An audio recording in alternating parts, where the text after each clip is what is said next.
शिव नाम को जप पाना थोड़ा कठिन है।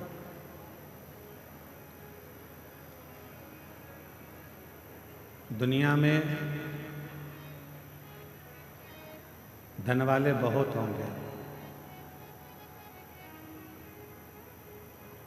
आप भी जितने बैठे हो किसी के पास धन की कमी नहीं है, संपदा की कमी नहीं है, वैभव की कमी नहीं है।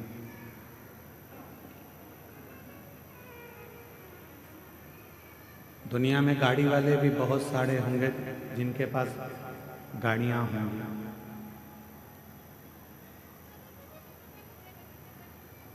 दुनिया में बंगले वाले भी बहुत होंगे जिनके पास में बंगला होगा, वैभव होगा, बहुत प्रॉपर्टी होगी, जमीन होगी। गाड़ी वाले, रिक्शे वाले, धन वाले, संपदा वाले, वैभव वाले, बंगले वाले, जमीन वाले ढेरों होंगे, पर इस संपूर्ण दुनिया में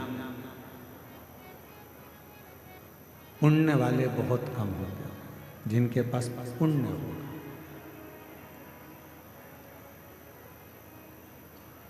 गाड़ी हो जाना बहुत बड़ी बात नहीं है,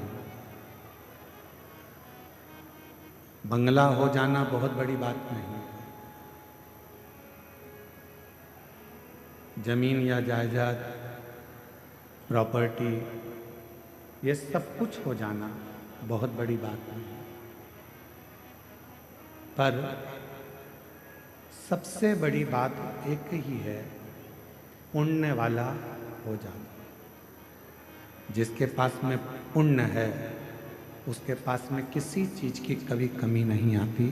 जब पुण्य क्षीण हो जाता है तो फिर कुछ नहीं हो पाता।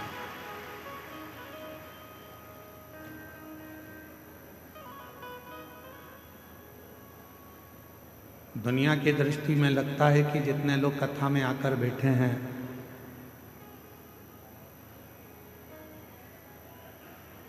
बड़े बड़े पैसे वाले लोग सोचते हैं कि कथा में तो साधारण से लोग जाकर बैठते हैं, पैसे वाला क्या करेगा कथा में जाकर,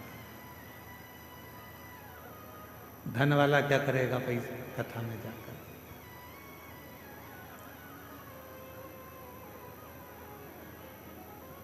खूब गाड़ी के मालिक सोचते हैं कि हमारे पास में इतनी गाड़ी है तो हम कथा में जाकर क्या करें। जिनके पास ढेरों जमीन है वो भी यही सोचते हैं कि हम कथा में जाकर क्या करें।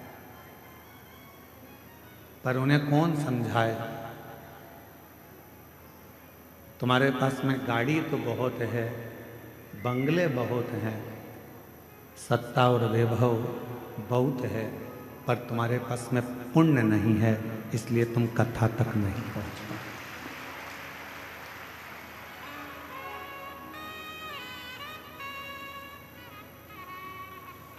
कथा तक शिव महापुराण की इस पवित्र कथा में बाबा वैद्यनाथ जी की पवित्र धरा पर भगवान शिव की इस पवित्र कथा में वही पहुंच पाता है जिसका पुण्य प्रबल हो गया, जिसका पुण्य प्रबल हो। वरना कठिन है कि आप कथा तक पहुंच पाओ।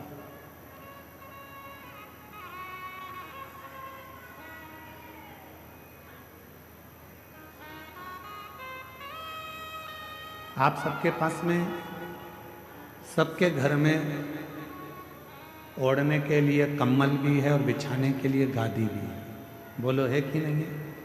जम के बोलो, है ना? सबके घर में भोजन भी है, सबके घर में साइकिल, मोटरसाइकिल, फोर व्हीलर नहीं भी हो तो भगवान की कृपा तो इतनी है कि तुम साइकिल, मोटरसाइकिल तो 15 दिन में खरीद सकते हो, इतना बाबा ने तुम्हें दे रखा है। शिव जी की कृपा से मिल गया। गला पकड़ रहा है, खींचकर बोलना पड़ रहा है।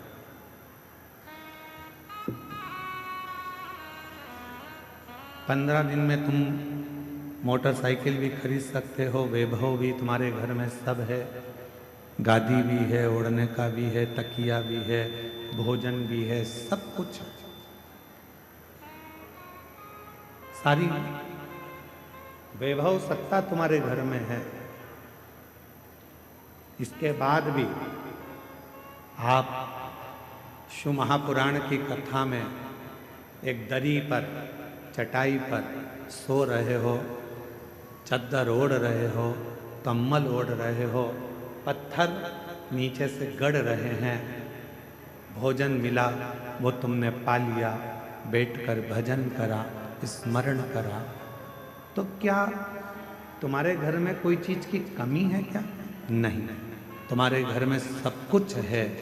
पर तुम यदि कथा के पंडाल तक पहुँचे हो, बाबा वैद्यनाथ जी ने तुमको अगर यहाँ तक बुलाया है, तो ये निश्चित है वैभव से ज़्यादा तुम्हारा पुण्य प्रबल था, इसलिए तुम यहाँ कथा के पंडाल तक पहुँचे। ये तुम्हारा पुण्य है।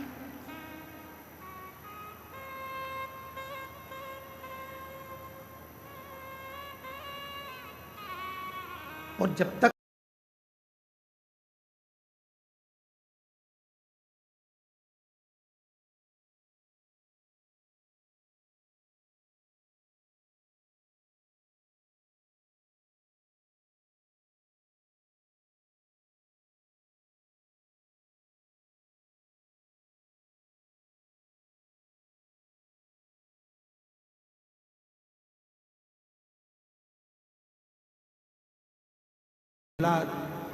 जमीन जायदाद वैभव सत्ता कुछ भी हो आपके पास, और शंभु शरणे बड़ी मांगू घड़ी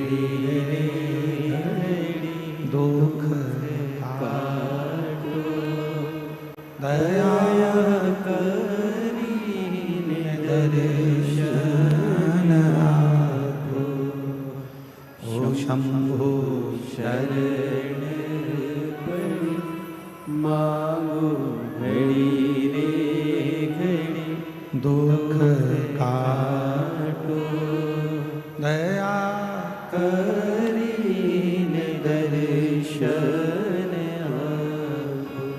तो हो, गाड़ी तुम्हारे पास हो, बंगला तुम्हारे पास में हो, वैभव तुम्हारे पास में हो, सत्ता तुम्हारे पास में हो, तुम्हारे पास में जमीन हो, जायदाद हो, सब कुछ तुम्हारे पास में हो, पर इन सबसे ज़्यादा जरूरी है आपके पास में आपका पुण्य होना। पुण्य नहीं है तो फिर आपका वैभव, आपकी गाड़ी, आपका बंगला किसी काम का नहीं। जैसे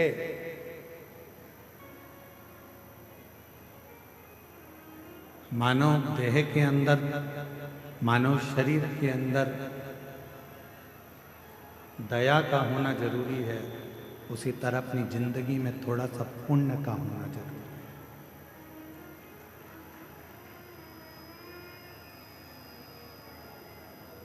और वो पुण्य ही हमें परमात्मा तक लेकर जाता है, वो पुण्य ही हमें सत्संग तक लेकर जाता है, वो पुण्य ही हमें सद्गुरु की शरणागति तक लेकर जाता है। एक बात, फ्लाइट में सफ़र करो तो वहाँ जब आप बैठ जाते हैं और फ्लाइट उड़ने वाली रहती है, तब वो दीदियाँ कहती हैं कि सीट बेल्ट बांध लीजिए।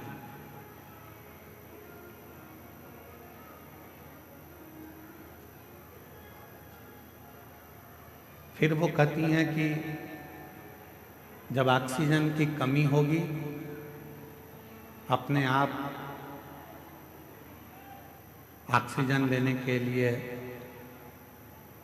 कैप नीचे आएगा, आप उसको लगा लीजिए।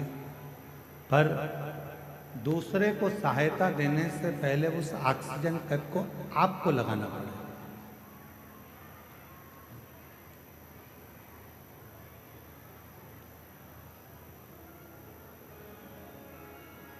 आवाज नहीं आ रही है क्या? उस ऑक्सीजन केप को पहले अपने को लगाना है, फिर दूसरे की सहायता करना है। डिले कम कर दो, गूंज रहा है तुम लोग। पहले ऑक्सीजन केप अपने को लगाना है, फिर दूसरे को सहायता करना है। शिव महापुराण की कथा भी यही कह रही है। भगवान शंकर का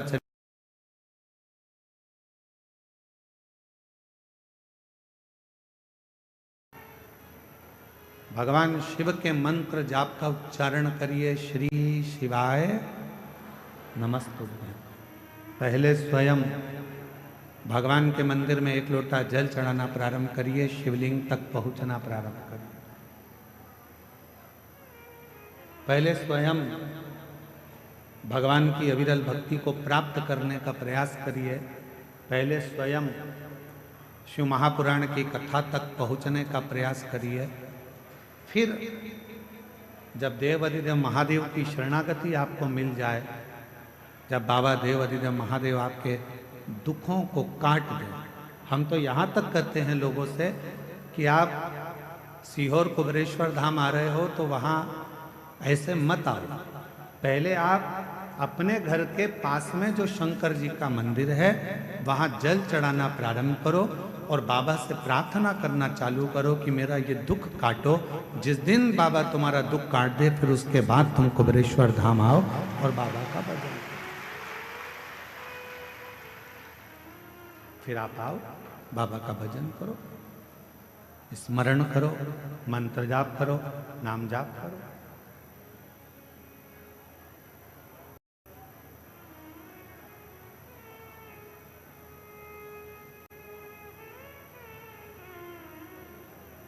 आपकी और हमारी आदत क्या है? मेरा बेटा अमरनाथ जा रहा है, मेरा पति केदारनाथ जा रहा है, मेरी पत्नी मेरी बेटी अमरनाथ केदारनाथ जा रही है।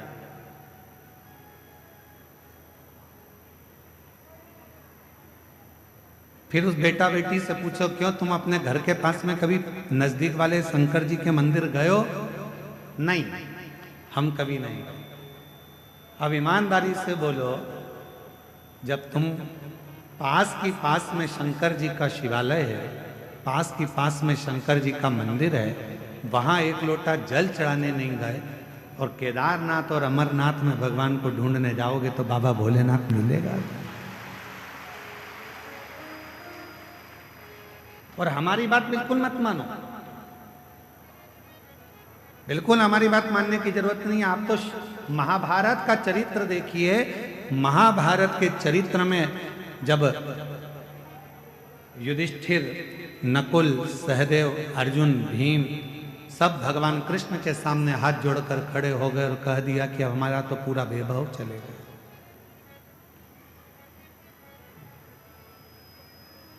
जुए में हम सब कुछ हार गए, कुछ भी नहीं बचा, हमारा संपूर्ण वैभव चलेगा।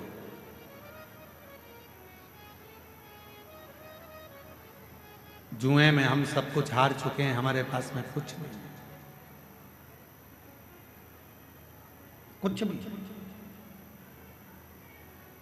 इस पर्दे को खोल दो ना थोड़ा सा, तो लोग कम से कम पीछे से देख लेंगे, क्या दिक्कत है।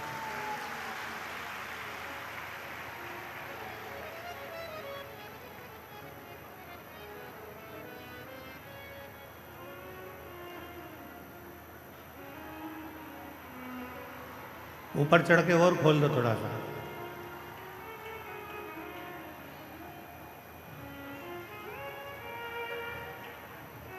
और निवेदन है कि वहां कोई खड़ा नहीं रहेगा, नीचे बैठ के सब सुनना और चुप रहकर सुनना।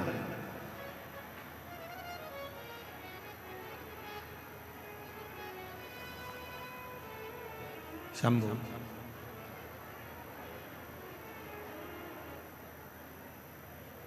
आप हमारी बात को ना मानकर आप तो महाभारत का चरित्र लेकर आओ। गीता प्रेस गोरखपुर के महाभारत का पूरा एक आनंदमय चरित्र को लेकर आइए और उस महाभारत के चरित्र को घर में बैठकर थोड़ा सा पढ़ो।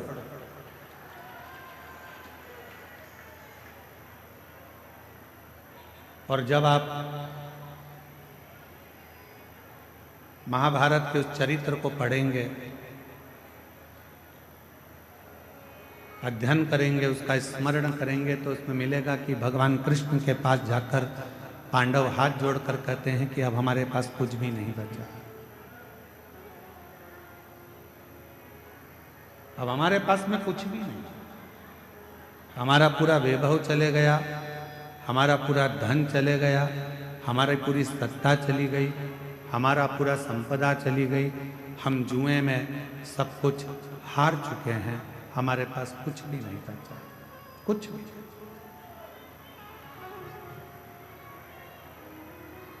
अब हमारे पास में कुछ भी नहीं है तो हम क्या करें? पांडवों की दशा देखकर भगवान कृष्ण ने कह दिया कि तुम एक काम करो कि भगवान शंकर का भजन करो। थोड़ा सावधानी पूर्वक कथा सुनिएगा, ध्यान लगाइएगा।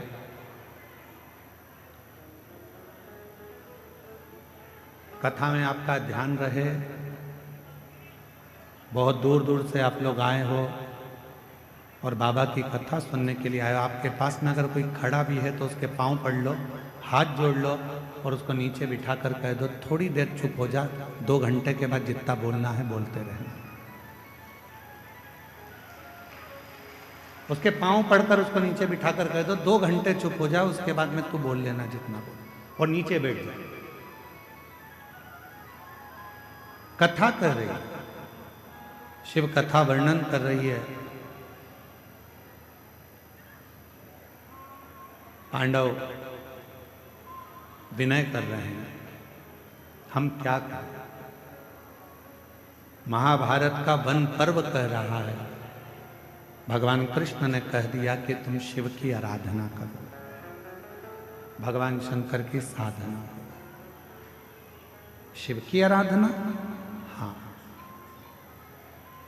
भगवान शंकर की साधना, हाँ।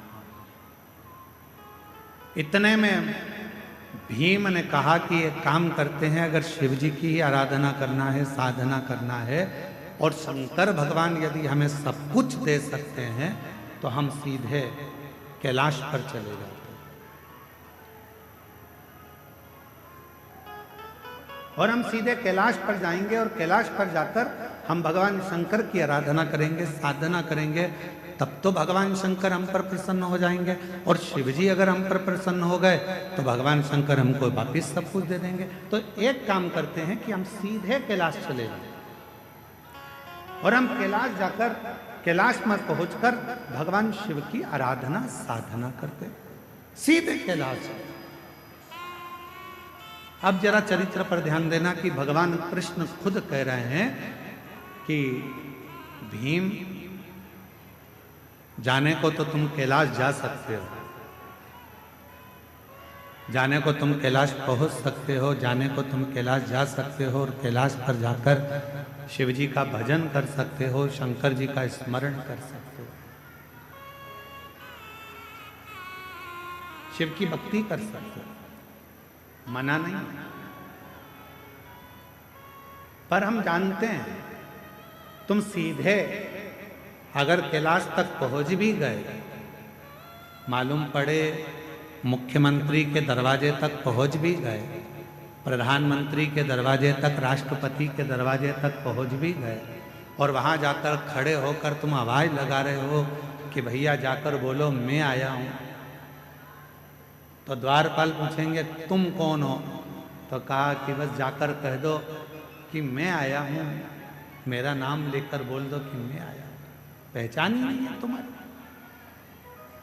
जानते ही नहीं हो तुम।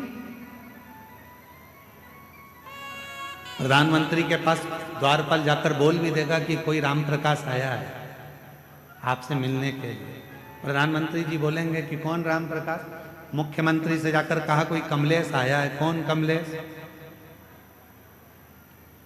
उसको पहचानेंगे कैसे? नहीं है पहचान। वापिस आ गया, दरवाजा खटखटा, भगवान कृष्ण कह रहे हैं भीम, कैलाश पर जाकर भजन करना सरल है। पहुंच जाओगे, बैठ जाओगे, पुकार लोगे, विनय कर लोगे, निवेदन कर लोगे, बाबा को बार बार पुकार लोगे, पर याद रखना वहाँ बाबा तुम्हारी पुकार को सुन भी लेंगे तो भी तुम्हें कुछ दे नहीं पाएंगे, कुछ दे नहीं पाएंगे। इसलिए एक काम करो, 12 वर्ष के लिए तुम जब वन में भ्रमण करोगे, इन 12 वर्ष में प्रतिदिन का एक नियम बना लो कि एक पार्थिव शिवलिंग का निर्माण करना है, पूजन करना है। नजदीक में कोई शंकर जी का शिवलिंग है, वहां जाकर आराधना करना है। 12 वर्ष के वन में तुम 12 वर्ष तक जब वन में रहो तो 12 वर्ष के वन में केवल शंकर की आराधना करना, शिव मंदिर तक जाना, शिवालय की पूजन करना, पार्थिव पूजन करना और शंकर का स्मरण करना। 12 वर्ष तक शंभु, 12 वर्ष तक तुम शिव का भजन, 12 वर्ष।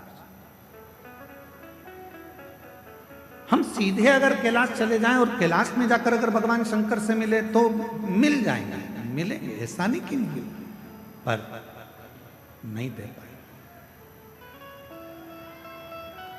नहीं दे पाए। शिव महापुराण की कथा कहती है कि 12 वर्ष तक पांडवों ने भगवान शंकर की रोज प्रतिदिन शिवलिंग का निर्माण करा और पूजन करा।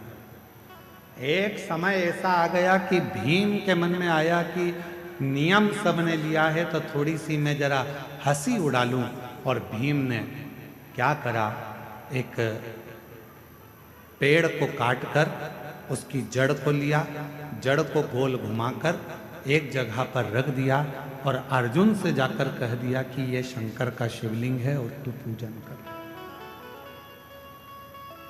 अर्जुन को नहीं मालूम था कि ये शंकर का शिवलिंग है या जड़ है, उसने तो शिवलिंग माना और अर्जुन ने शिवलिंग मानकर उसकी आराधना कर ली, साधना कर ली, जल चढ़ा लिया, पूजन कर ली, बेलपत्र चढ़ा दी, भक्ति कर ली, पंचाक्षर मंत्र का जाप कर लिया, षडाक्षर मंत्र बोल लिया, ओम नमः शिवाय बोल लिया, नमः शिवाय बोल लिया। अर्जुन ने बारंबार शिव जी को प्रणाम कर लिया, दंडवत कर लिया। थोड़ी देर बाद भीम आकर बोलता है, जिस शिवलिंग पर तुमने जल चढ़ाया अर्जुन, जिस शिवलिंग पर तुमने बेलपत्र चढ़ाया अर्जुन, जिस शिवलिंग को तुमने भोग लगाया अर्जुन, जिस शिवलिंग को तुमने नमः शिवाय कहा अर्जुन, जिस शिवलिंग को तुमने षडाक्षर मंत्र ओम नमः शिवाय का स्मरण जाप किया है, जिस शिवलिंग के सामने, ये शिवलिंग नहीं है अर्जुन, ये तो मैंने एक पेड़ की जड़ को उठाकर रख दिया था और ये शिवलिंग नहीं है। तुम चाहो तो मैं अभी इसको उठाकर दूर फेंक कर बता देता हूं। इतने में अर्जुन ने कहा, भीम भले तुमने पेड़ की जड़ काट कर रखी हो, पर मेरा विश्वास कहता है कि मैंने जल चढ़ाते समय इसको शंकर मान लिया, तो ये वृक्ष की जड़ भी शंकर हो गई, ये वृक्ष की जड़ भी शंकर हो गई है, शिव हो गया है, इसमें शंकर का अंश विराजमान हो गया है, अब ये शिव हो गया, अब तुम इसे उठा नहीं सकते। भीम ने कहा, मैं लेकर आया हूं, और यदि मैं लेकर आया हूं तो मैं इसको उठा सकता। अब भीम अर्जुन से कहता है, देखो मैं अभी उठाकर बताता हूं। भीम ने उस जड़ को उठाने का प्रयास करा, खूब प्रयास करा, पर वो जड़ तिल मात्र भी हिल ना सकी।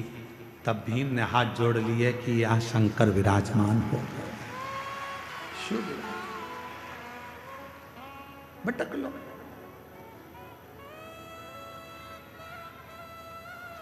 शिव थोड़ी परीक्षा लेते हैं।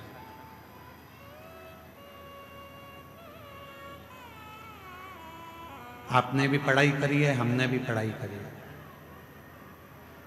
आप भी कॉलेज तक पहुंचे हैं, हम भी कॉलेज तक पहुंचे। जब छोटी एग्जाम होती थी स्कूल में, त्रैमासिक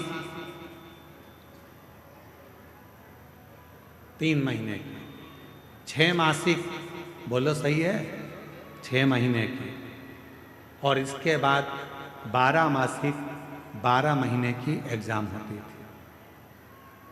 परीक्षा होता था।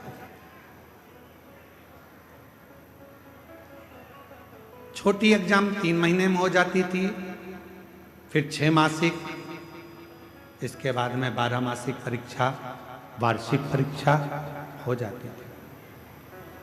धीरे धीरे जब हम रोज प्रतिदिन भगवान शंकर के मंदिर में 1 लोटा जल चढ़ाते हैं तो धीरे धीरे मेरा भोले बाबा आपकी रोज थोड़ी थोड़ी परीक्षा लेता रहता है और उन परीक्षा में हमको पास करते रहता है। और एक बार जब हमारी जिंदगी की पूर्ण परीक्षा हो जाती है तो मेरा भोलेनाथ फिर वार्षिक परीक्षा का रिजल्ट तुम्हारे हाथ में दे देता है।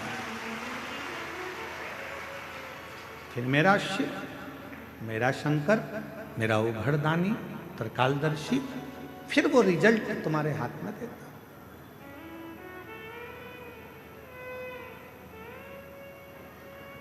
अब आप डायरेक्ट अगर 12 मासिक परीक्षा में बैठ रहे हो तो हो सकता है सप्लीमेंट्री आ जाए। डायरेक्ट 12 मासिक की परीक्षा में बैठ रहे हो तो हो सकता है कि आप फेल हो जाएं, सप्लीमेंट्री आ जाए।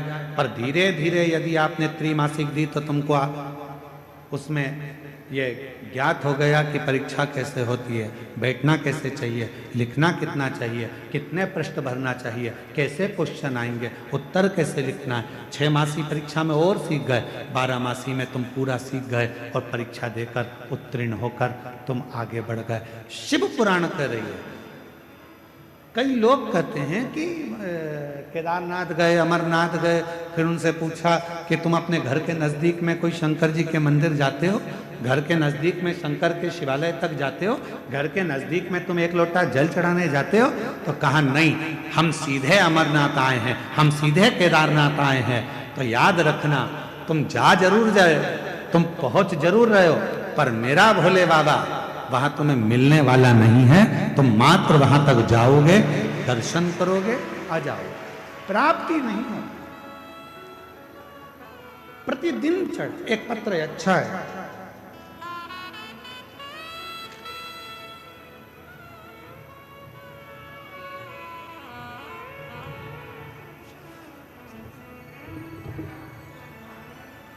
मेरा नाम वंदना देवी है। मैं बिहार के बेगूसराय जिले से हूँ। कहीं बैठी हो तो हाथ हिला सकती हैं। वंदना देवी बिहार के बेगूसराय जिले से है। कहीं बैठी हो तो हाथ हिला सकती हैं। आप ही हैं? हाथ हिला दो सर। आ जाइए, एक बेलपत्र ले जाइए। मैं बिहार के बेगूसराय जिले से आई हूँ। 1 लोटे जल का मैं क्या वर्णन करूं गुरुदेव। पत्र को आप लोग एलईडी पर पढ़ सकते हो, हमारे साथ में जो एलईडियां लगी हैं आस्था चैनल पर चल रहा है, पत्र साथ में पढ़ सकते हो। 1 लोटे जल का मैं क्या वर्णन करूं बाबा, मुझे क्या नहीं दिया, मुझे वो सब दे दिया जिसका मुझे आस नहीं था। गुरुदेव, मेरे पति का इलेक्ट्रॉनिक का शोरूम था। एक दिन सुबह में हमें पता चला कि हमारे दुकान में शॉर्ट सर्किट की वजह से आग लग गया था। गुरुदेव, करोड़ों रुपए का नुकसान हो गया, हम लोग जीरो पर आ गए। फिर मेरे पति को टेंशन होने लगा, जिसके कारण मेरे पति बहुत बीमार रहने लगे। एक आदमी घर पर आया देखने, मेरे पति को फिर बोला कि ऐसे बैठने से तबीयत और खराब होगा, आप फिर से दुकान खोल लीजिए। गुरुदेव, मेरे पति बोले उतना पैसा मैं कहाँ से लाऊंगा। वो आदमी बोला किसी तरह से पैसा का इंतजाम कीजिए। कुछ पैसा मेरे परिवार वालों ने दिया, कुछ पैसा लोन से ले लिया। फिर उस आदमी को हमने 25 लाख रुपए दे दिए। उस आदमी को हमने 25 लाख रुपए दे दिए। वो आदमी बोला कंपनी में रुपया भेज दिया है, 10 दिन में आपका माल आ जाएगा। गुरुदेव, मेरे पति ने तब तक दुकान तैयार कर लिया, ना ही माल आया ना ही पैसा आया, और पता चला कि वो मोबाइल ऑफ कर फ्रॉड निकला और उसने पूरा पैसा ले लिया। अब 25 लाख भी चले गए, जो दूसरों से मांगे थे, लोन पर लिए थे, वो भी चले गए।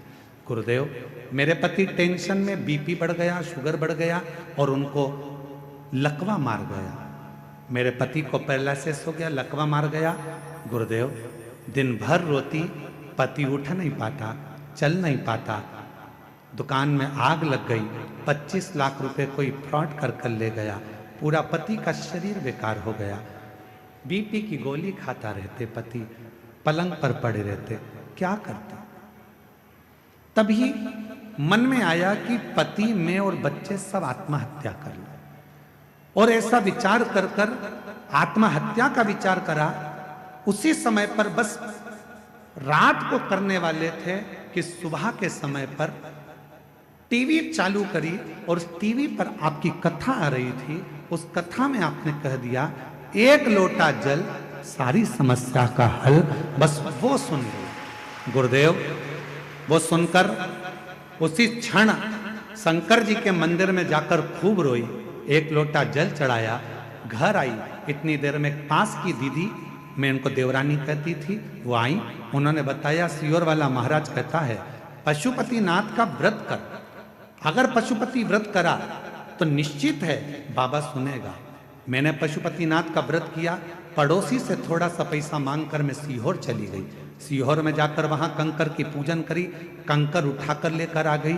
जिस दिन से कंकर लाई उस दिन से उसकी पूजन करने लगी, कुबेरेश्वर बाबा को नमन करने लगी, श्री शिवाय नमस्तुभ्यम बोलने लगी।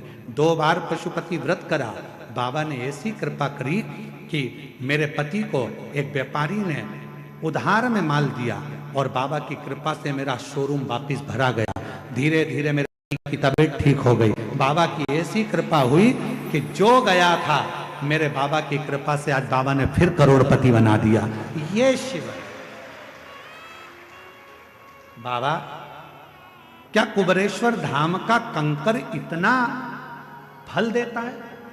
हम निवेदन करेंगे वो कंकर नहीं, वो कुबेरेश्वर धाम का शंकर है, जिसको आप लेकर आते हो विश्वास के साथ, श्रद्धा के साथ, आस्था के साथ, फिर पुनः मुझे वही विराजमान कर। और जो जैसी भावना लाया वो वैसा ही फल पाया, नहीं खाली उसे लौटाया वो मन ही मन हर्षाया, और कर दिया माला माल काशी वाले ने, लुटा दिया भंडार काशी वाले ने, लुटा दिया भंडार काशी वाले ने, कर दिया माला माल काशी वाले।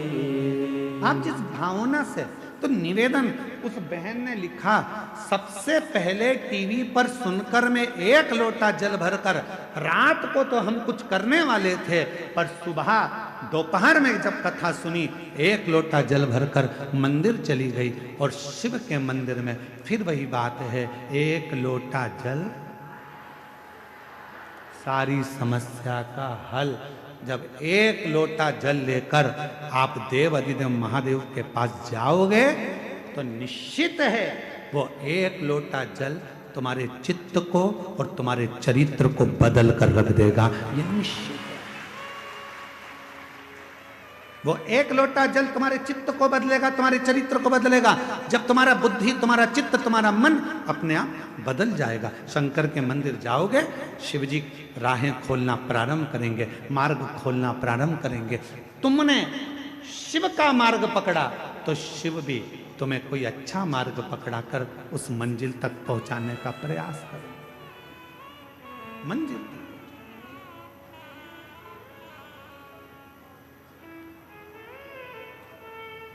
इसीलिए आपको कथा में कहा था, वो लाइन तो आपको भी याद होगी, ऐसे दयालु नाथ सब बोलो सब रिश्ता बनाए, ऐसे दयालु नाथ से रिश्ता बनाए, मिलता रहेगा आपको जो कुछ भी चाहिए, मिलता रहेगा आपको जो कुछ भी चाहिए। ऐसा करिश्मा होगा जो हुआ कभी नहीं, ऐसा करिश्मा होगा जो हुआ कभी नहीं। मांगा है भोलेनाथ से वरदान एक ही, मांगा है भोलेनाथ से बोलो बोलो वरदान एक ही। मांगा है भोलेनाथ से वरदान एक ही, मांगा है भोलेनाथ से वरदान एक ही। तेरी कृपा बनी रहे जब तक है जिंदगी, तेरी दया बनी रहे जब तक है जिंदगी। जब तक ये शरीर है, ऐसी कृपा तुम्हारी हो।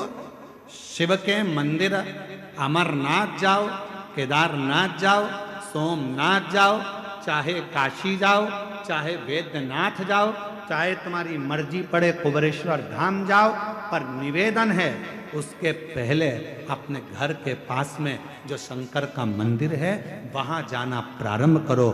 जिस दिन तुम वैद्यनाथ, केदारनाथ, कुबरेश्वर जाओगे उस दिन भोले बाबा तुम्हारे स्वागत में राहें बिछाकर, नयन बिछाकर खड़े रहे। अब जाओ तो जान ना पहचान, जम के बोलो जरा, तू मेरा मेहमान। हम तो पहचानते ही नहीं है। अब तुम गए सीधे पहुंच गए, आओ, और तुम जाते से कह दो तुम्हारे पास में जो माता बैठी है, और तुमसे कह दे तुम्हारे पास में जो महिला बैठी है वो कह मैं तो तुम्हारी समधन हूं। अब इतने में बोला तू मेरी समधन कैसी, जरा बता तो जरा। फिर वो रिश्तेदारी बताए, समधन ऐसी बनी वैसी बनी वैसी बनी वैसी बनी। तो इतने में पड़ोसन ने कह दिया चूल्हा में जाए ऐसी समधन। क्या करना हमको इसी समधन का? अरे रिश्ता तो ठीक बनाओ, रिश्तेदारी तो ठीक करो। कोई बड़ी बीमारी हो जाती है और बड़े शहर में जाकर इलाज कराते हो तो पहले उससे पहले बड़ा शहर का डॉक्टर कहता है कि तुमने पहले कहां कहां दिखाया वो बताओ। बोलो सही है कि गलत है? पहले बताओ कहां कहां दिखाया, फाइल लाओ। फिर तुम फाइल लाओगे, साहब हमने ये बेगूसराय दिखाया था, फिर हम पटना गए, फिर पटना के बाद हम यहाँ दिल्ली आए हैं, अब ये दिल्ली में आपको दिखा रहे हैं। फिर दिल्ली में अगर काम नहीं होता मुंबई जाएंगे, मुंबई में दिखाएंगे। तुम पहले अपने गांव में दिखाए, गांव से फिर बड़े पटना तक पहुंचे, पटना से फिर दिल्ली तक पहुंचे। उसी तरह धीरे धीरे बढ़ोगे। फाइल आखिरी में बड़ा डॉक्टर देखेगा तो देख कर कहेगा कि लाओ अब फाइल में देखता हूँ, और पीछे के सारे रिकॉर्ड देखने के बाद फिर वो निर्णय देगा कि तुमको ये बीमारी है और इसका इलाज यहाँ हो सकता है, तुम चिंता मत करना, मैं तुम्हें ठीक कर कर भेज दूंगा, बिल्कुल चिंता मत करो, तुम्हें आराम है। क्या मतलब फिर डायरेक्ट पहुंच गए तुम तो?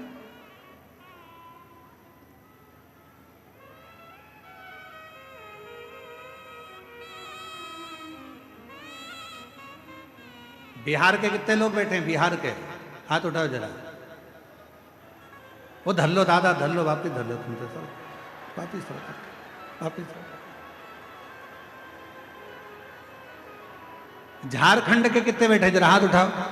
अरे तुम भी रख लो, नीचे रख लो, तुम धरो नीचे, वापिस वापिस।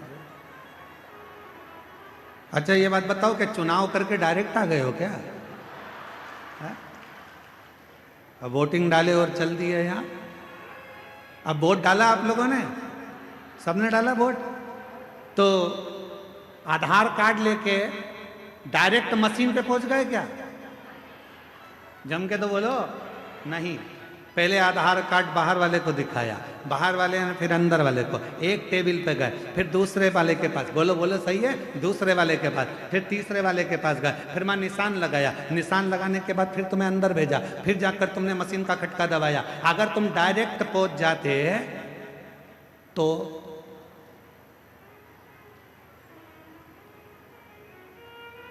बोलो बोलो बोलो, तेरा क्या होगा कालिया? डायरेक्ट पहुंच जाते तो फिर क्या होता?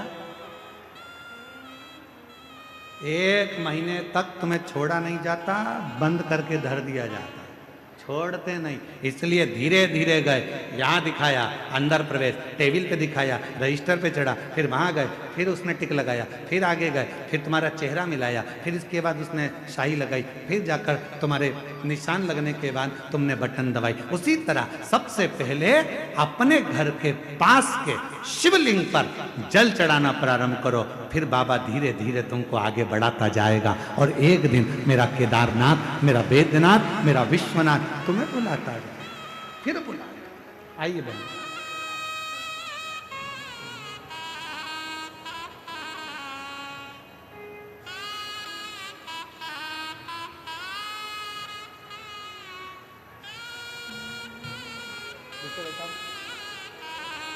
ऐसे दयालु नाथ से रिश्ता बनाए। पूरा इलेक्ट्रॉनिक का शोरूम जल गया था। एक व्यक्ति आया, उसने कहा कि 25 लाख का मैं माल भर दूंगा।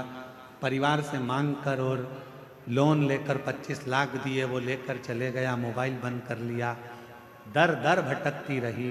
पति पूरा शरीर पैरालिसिस में हो गया, पलंग पर गिर गया। तब विचार करा कि अब शरीर छोड़ दें पूरे घर के लोग। रात को प्लान था, सवेरे शंकर के मंदिर कथा सुनकर चली गई और बाबा ने ऐसा हाथ पकड़ा कि आज बाबा ने वापिस जहीं पर थी वहीं पर ले जाकर बिठा। ऐसे दयालु नाथ से रिश्ता बनाए। ऐसे दयालु नाथ से रिश्ता बनाए। बाबा की जब कृपा हो, करुणा हो, उदारता, धीरे धीरे चलो। पहले शिव जी के मंदिर जाना चलो, चालू करो, शंकर के मंदिर में 1 लोटा जल चढ़ाना प्रारंभ करो, फिर बाबा परीक्षा लेगा, फिर धीरे धीरे आगे बढ़ाएगा। और बढ़ाते बढ़ाते बढ़ाते बढ़ाते एक दिन तुम्हारा दुख, तुम्हारी तकलीफ, तुम्हारा कष्ट धीरे धीरे काटना प्रारंभ करेगा। अभी हमारे वो श्री रमेश रेखा ठकराल जी, मोना ठकराल जी, नरवाना हरियाणा से मुख्य यजमान है।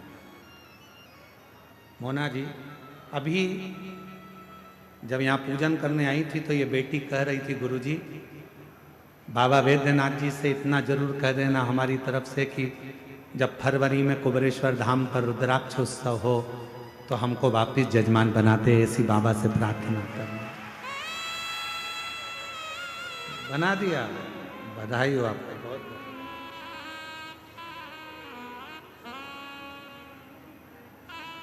ऐसी शिव से प्रार्थना वो कराए, धीरे धीरे बढ़िए, धीरे भजन करते करते, भगवान का मंत्र जाप करते करते, नाम जाप करते हुए, स्मरण करते हुए आगे बढ़ो। सीधे नहीं। भीम ने तो ये सोच लिया था कि मैं कैलाश जाऊंगा, भगवान शंकर की आराधना करूंगा, शिव जी से आराधना कर कर मेरा खोया हुआ जितना राज्य है, जो खोया हुई संपदा है, जो मेरा पूरा राज्य चले गया, सब कुछ खो गया, उसको मैं वापस प्राप्त कर लूंगा। पर नहीं, नहीं, भगवान कृष्ण ने कहा ऐसा मत करो।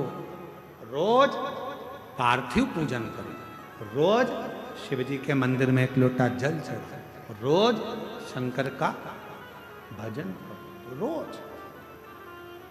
हम क्यों कहते हैं कि अपने घर के दरवाजे पर श्री शिवाय नमस्तुभ्यम लिख दो, अपने घर के दरवाजे पर एक स्टिकर ले जाकर चिपका दो, गाड़ी पर एक स्टिकर चिपका दो श्री शिवाय नमस्तुभ्यम का, दरवाजे पर चिपका दो।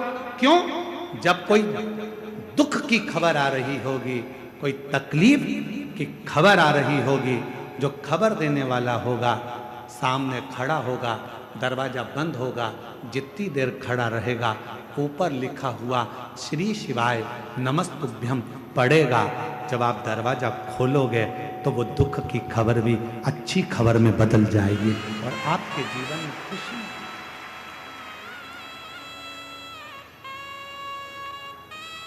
शंभो प्रयास करें।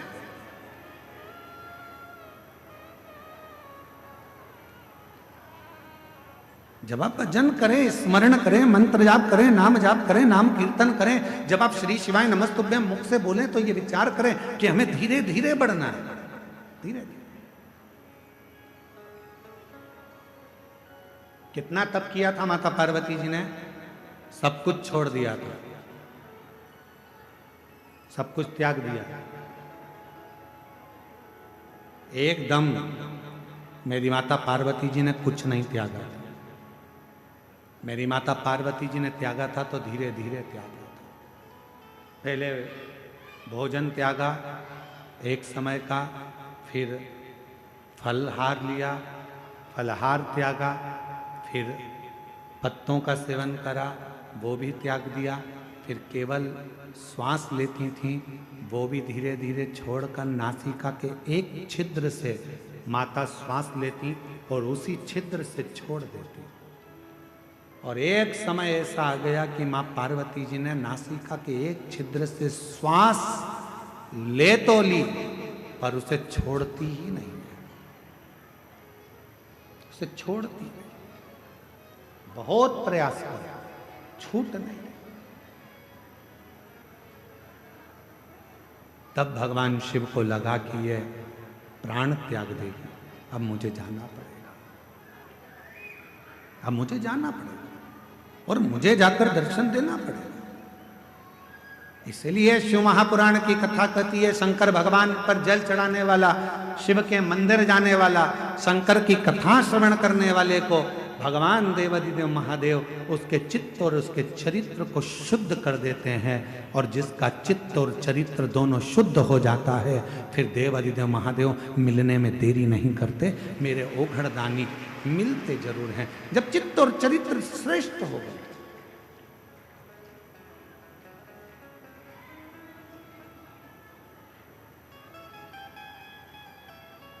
हम आपसे एक बात पूछे, जरा उत्तर दीजिए। आप में से कितनी माताएं जो अपने बेटे से कहती है बेटा मोबाइल देख ले? कोई बोलता है अपने बच्चे से कि मोबाइल देखो? बच्चा अपने आप मोबाइल उठाता है, देखना चालू कर देता है। आप में से कोई माता ऐसी है जो अपने बच्चे से बोलती है बेटा पान की दुकान पे जाके खड़ा हो जा? कोई माँ अपने बच्चे को नहीं कहती कि पान की दुकान पर खड़े हो जा। कोई माँ अपने बच्चे से कहती है कि तू मदिरा की दुकान चले जा। कोई माँ अपने बच्चे को मदिरा की दुकान नहीं भेजती। कोई माँ अपने बच्चे से कहती है कि तू पढ़ाई मत कर। कोई माँ अपने बच्चे से ये नहीं कहती कि तू पढ़ाई मत कर। कोई माँ ये नहीं कहती अपने बच्चे से कि तू अपने दोस्त के साथ खेलने जा। कभी माँ नहीं कहती। माँ नहीं कहती, उसके बाद भी बच्चा अपने दोस्त के साथ खेलने जाता है। माँ नहीं कहती तो भी बच्चा मोबाइल चलाता है। माँ नहीं कहती, उसके बाद भी बच्चा गलत दुकान पर जाकर खड़ा हो जाता है। माँ नहीं कहती तो भी बच्चा गलत संगत में पड़ जाता है। तो फिर विचार करिए, तुमने नहीं कहा, उसके बाद भी गलत जगह पर ये बच्चा क्यों जा रहा है? ये बच्चा गलत क्यों कर रहा है? क्यों कर रहा है? तुमने बोला नहीं तो भी गलत काम कर रहा है, गलत संगत की ओर जा रहा है, गलत मार्ग की ओर जा रहा है। कारण क्या है? मतलब आपके घर के संस्कार उस बच्चे पर प्रभाव नहीं दे पा रहे हैं। आपके घर के संस्कार उस बच्चे को कम पड़ रहे हैं, इसलिए दूसरे की विसंगति उस बच्चे को बर्बाद करने में लग गई है, दूसरे की रिश्ते, अपने नहीं बोले। बिना बोले बच्चा मोबाइल चला रहा है, बिना बोले बच्चा दोस्तों के साथ घूम रहा है, बिना बोले बच्चा रात को 10-10, 11-11 बजे तक आ रहा है, बिना बोले बच्चा मदिरा पान कर रहा है, बिना बोले बच्चा तंबाकू खा रहा है। खुशी तब मनाना जब बिना बोले तुम्हारा बच्चा एक लोटा जल भरकर शंकर के मंदिर जाना चालू कर दे, तब समझना कि हमारे संस्कार पोषित हुए, तब जाने हमारे संस्कार श्रेष्ठ हुए।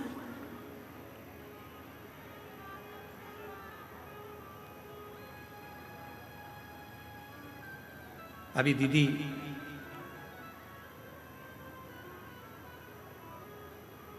अयोध्या से पधारी दीदी गौरांगी जी कह रही थी अपने संबोधन में कि मेरे भी माता पिता हैं और मैं भी एक माता पिता की बेटी हूं।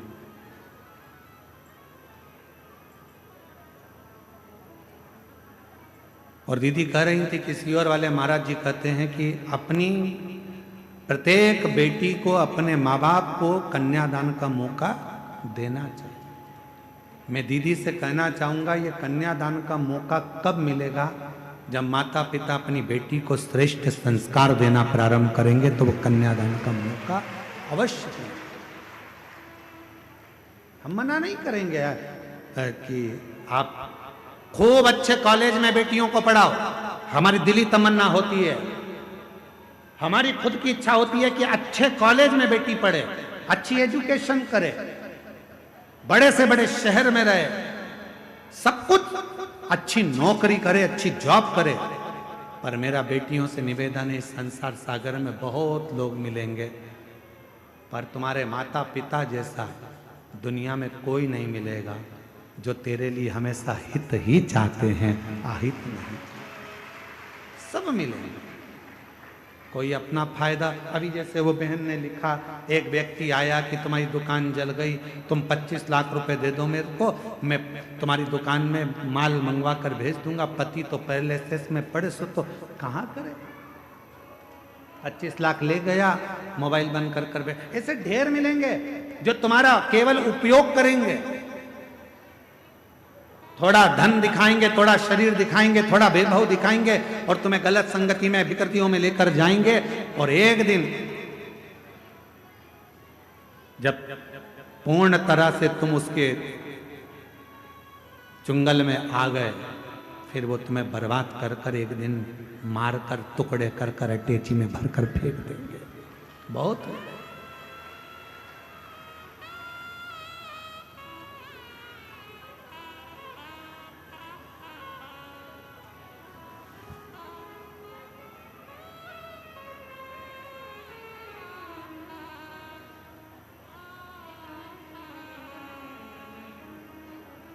जब कोई कहता है ना कि वो मुझसे बहुत स्नेह करता है, वो मुझसे बहुत स्नेह करता है, वो मुझसे बहुत स्नेह करती है, और वो मैंने उसको अपने बातों में अपने तरीके से उसको अपने काबू में कर रखा है। शिव महापुराण की कथा कहती है कि अपने जीवन को ऐसा मत बनाना कि आप किसी के काबू में रहें, आप स्वयं के काबू में रहें। स्वयं एक लाइन याद रखो, मैं चाहे ये करूं, मैं चाहे वो करूं, मेरी। कोई तुमसे कहे कि मंदिर मत जाओ, मुझे पैदा करने वाले मेरे माँ बाप हैं, मुझे पढ़ाने वाले मेरे माँ बाप हैं। कोई तुमसे कहे कि तुम मंदिर मत जाओ, कोई तुमसे कहे शिव पुराण में मत जाओ, कोई तुमसे कहे शंकर का भजन मत करो, कोई तुमसे कहे बाबा वैद्यनाथ का दर्शन करने मत जाओ, कोई तुमसे कहे कहाँ इनके चक्कर में पड़ी हो, क्यों बाबा उनके चक्कर में पड़ी हो, क्यों कथावाचकों के चक्कर में पड़ी हो, क्यों सीहोर वाले महाराज के चक्कर में पड़ी हो, क्यों शंकर के मंदिर में जा रही हो, क्यों पशुपति व्रत कर रही हो, क्यों दरवाजे पर श्री शिवाय नमस्तुभ्यम लगा रही हो। मोहल्ले के लोग, दुनिया के लोग, रिश्तेदार लोग यदि तुम्हारे पास आकर तुम्हें इस तरह का ज्ञान दे तो उनके हाथ जोड़कर कहना, मुझे जन्म देने वाले तुम नहीं हो, मुझे पढ़ाने वाले तुम नहीं हो, मेरी परवरिश करने वाले तुम नहीं हो। मैं मेरे माँ बाप का खाती हूं, अपने विचार से जीती हूं, मैं किसी की सुनती नहीं। क्यों सुने हम, क्यों विचार करें?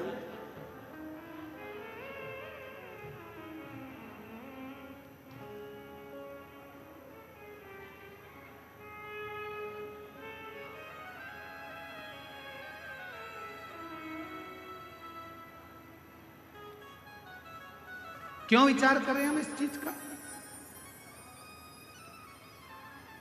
ये सब विचार नहीं है।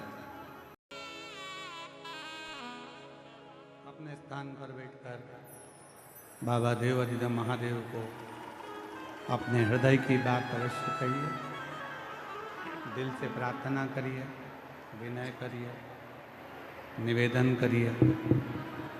जहाँ जगह मिले वहाँ बैठकर बाबा को अपने मन का भाव कहिए। मेरे सिर पर रख दो अपना, मस्त रहो तेरी मस्ती में। मेरे सिर पर रख दो अपना, मस्त रहो तेरी मस्ती में। अब दया करोगे भोलेनाथ, मस्त रहो तेरी मस्ती में। आज सोम प्रदोष है, बड़े भाग्यशाली हैं आप सभी।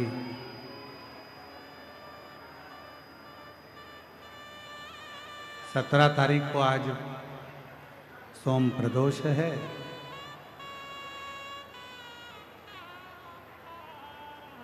और महीने की जो शिवरात्रि आती है, मासिक शिवरात्रि, इस मार्गशीर्ष मास की मासिक शिवरात्रि आज सोम प्रदोष है। कल 18 तारीख को कल मासिक शिवरात्रि हो जाएगी। और परसों के दिन 19 तारीख को जो हमारी कथा की शिवरात्रि होती है, छठे दिन की, जिस दिन लोग बाबा से अपने मन का भाव कहने आते हैं, रात भर कीर्तन कर कर फिर समापन वाले दिन सुबह 8 बजे कथा सुनकर अपने अपने घर की ओर जाते हैं। ऐसी 19 तारीख को कथा की शिवरात्रि रहेगी।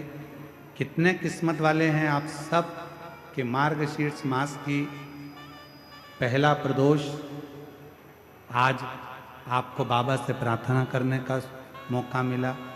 कल महीने की शिवरात्रि है मार्गशीर्ष मास की। बाबा की बड़ी कृपा है जो आप कथा में बैठकर बाबा से प्रार्थना करोगे। और परसों कथा की शिवरात्रि है छठे दिन की, जिसमें आप बाबा से अपने दिल की बात कहकर झोली पसार कर बाबा से विनय कर कर जाए।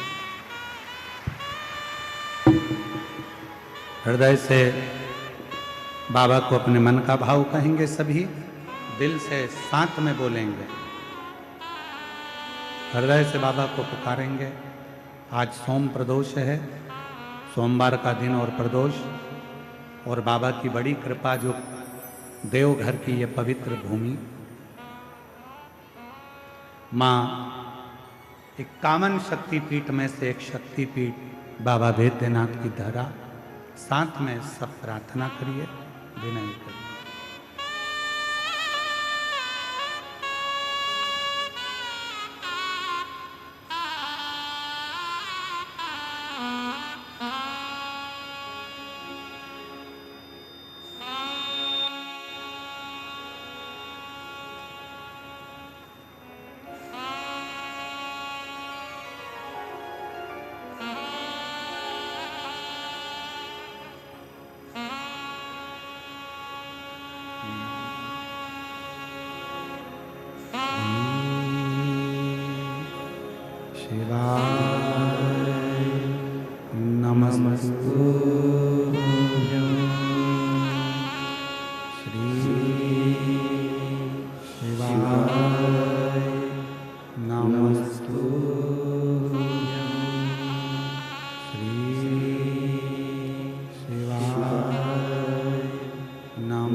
नमस्तु भोला सब दुख काटो हमारा। ओ भोला सब दुख काटो हमारा। शिव शंकर जपू तेरी माला, भोले बाबा जपू तेरी माला। भोला सब दुख काटो हमारा। ओ भोला सब दुख काटो हमारा। देश है मंगल मंगलकारी, देश है मंगल मंगलकारी। शमशान वासी हमारा, शमशान वासी हमारा। ओ भोला सब दुख काटो हमारा। ओ भोला सब दुख काटो हमारा।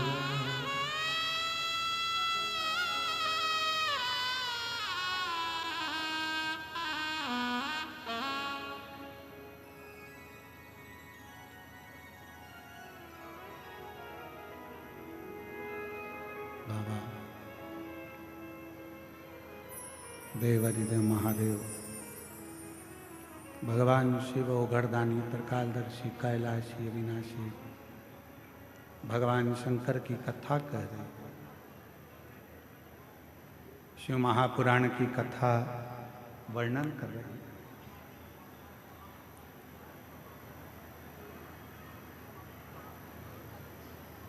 धीरे धीरे चढ़कर सीढ़ियों पे से आगे बढ़े। बाबा के मंदिर जाकर एक बड़ा सुंदर शिव परीक्षा हो गई। अभी आपको कथा में कहा जैसे 3 महीने की परीक्षा होती है, 6 महीने की परीक्षा होती है, फिर वार्षिक परीक्षा होती है। उसी तरह बाबा परीक्षा जरूर लेते। जब आप भगवान शंकर के मंदिर जाना चालू कर देंगे, शिव जी को जल चढ़ाना प्रारंभ कर देंगे, शंकर का भजन करना प्रारंभ कर देंगे, श्री शिवाय नमस्तुभ्यम बोलना प्रारंभ कर देंगे, तो धीरे धीरे बाबा परीक्षा लेकर हमारे को पास करना प्रारंभ कर देंगे। पास कर। एक कथा थी शिव महापुराण में, राजा भद्रायु की। एक राजा भद्रायु हुए जिनके माता पिता भगवान शंकर के परम भगत थे, पर पूर्व के कर्म के अनुसार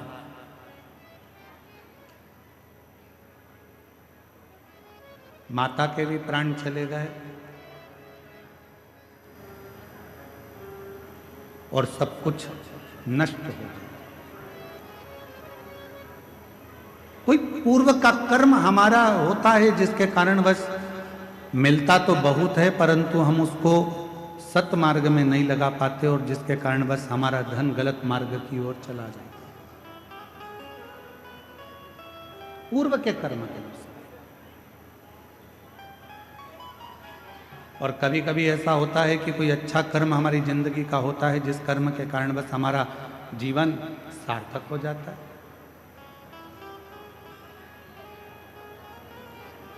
सरल हो जाता है। एक कथा आती है राजा भद्रायु की।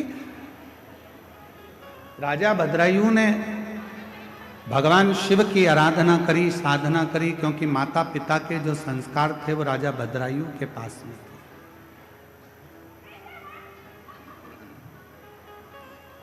और हम निवेदन करें आप सबसे कि बच्चों को कार भले ना दिलाओ,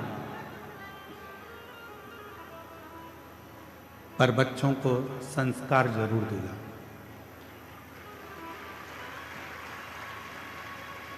हो सकता है कि कार दिलाओगे और एक दिन बच्चा बेच कर खा जाए, वो कार तुम्हारी समाप्त हो जाए, पर निवेदन है यदि श्रेष्ठ संस्कार बच्चे में होंगे तो वो हमारे जीवन को सार्थक जरूर करें।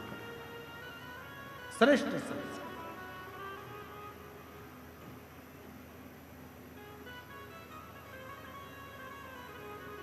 जैसे आज हमारे कथा के मध्य में अयोध्या से दीदी का आगमन हुआ, ऐसे ही परसों 19 तारीख को कथा के छठे दिन हमारे बीच में स्वामी रामदेव बाबा जी इस कथा के मध्य में आए।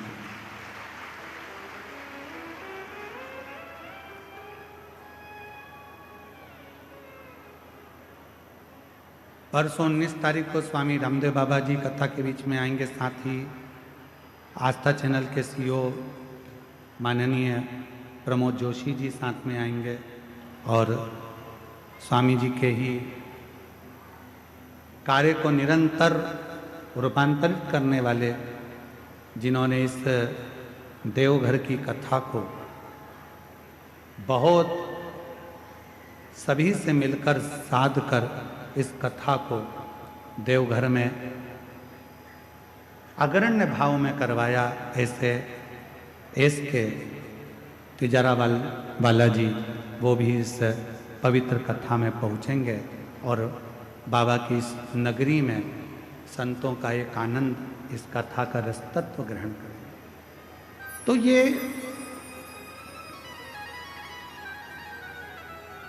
शिव कथा कर रही है, भगवान शंकर का चरित्र कर रहा है, शिव महापुराण की कथा कर रही है। एक भद्रायु नाम के राजा हुए और वो भद्रायु नाम के जो राजा थे वो भगवान शंकर के परम उपासक। शिव की साधना करना, शिव की भक्ति करना, भजन करना, स्मरण करना लगे। उनकी धर्मपत्नी का नाम था कीर्ति मालिनी।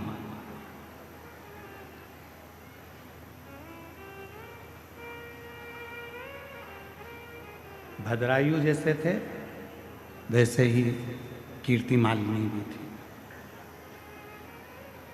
वैसी ही कीर्ति मालिनी। भद्रायु जितना भजन करते थे उतनी ही कीर्ति मालिनी भजन करती। राजा भद्रायु जितनी साधना करते थे उतनी ही कीर्ति मालिनी साधना करती।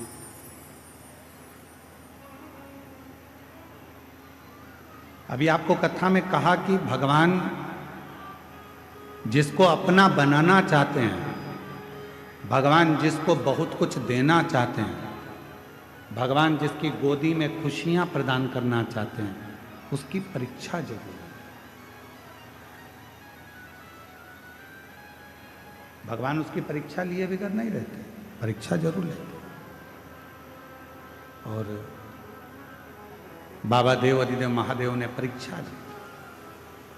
किसके कहने पर?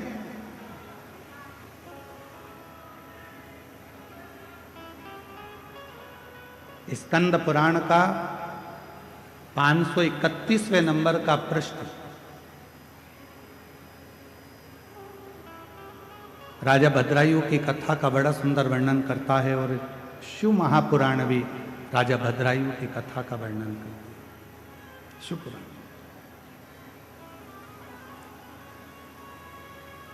कहा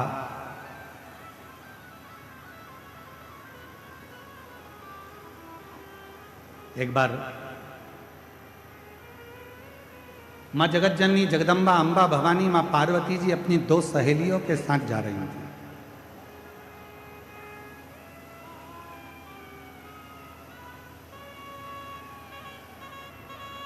इतने में माता पार्वती जी ने राजा भद्रायु की पत्नी को कीर्ति मालिनी को देखा।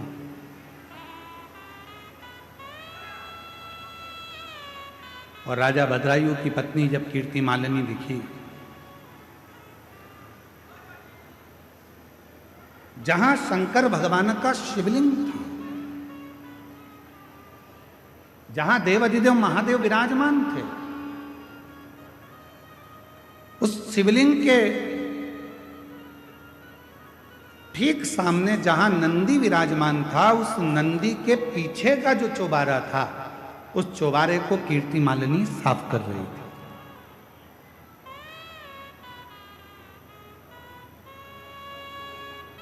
पार्वती जी की दृष्टि चली गई और मां जगत जननी जगदम्बा अम्बा भवानी ने,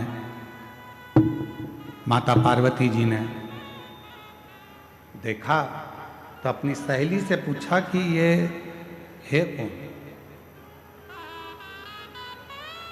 कौन है ये जो भगवान शंकर के मंदिर में पोछा लगा रही है, झाड़ू लगा रही है, सेवा कर रही है? आखिर ये है कौन? पार्वती जी की सहेली के मुख से निकल गया, ये राजा भद्रायु की पत्नी कीर्ति मालिनी। राजा भद्रायु, हाँ, शिव का परम उपासक, भगवान शंकर की अविरल भक्ति को वह धारण करता है, शिव जी का भजन करता है, शिव नाम में डूबा रहता है। भगवान शंकर के सिवाय उसका मन कहीं लगता ही नहीं है। शिव शिव शिव शिव दिन रात रटता रहता है, दिन रात।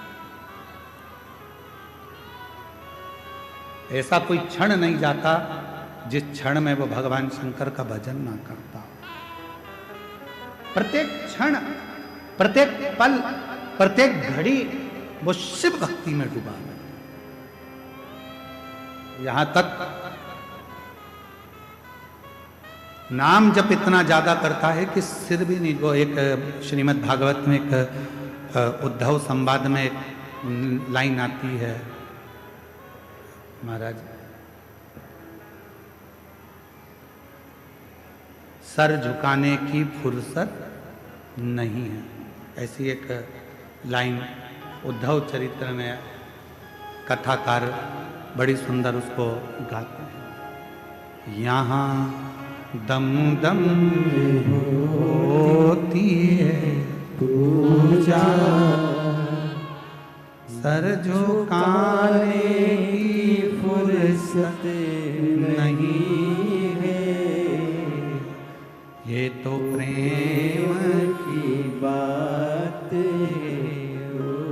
तो धीरे आ रहा है, सर झुकाने की फुर्सत नहीं है, ये तो प्रेम की बात है।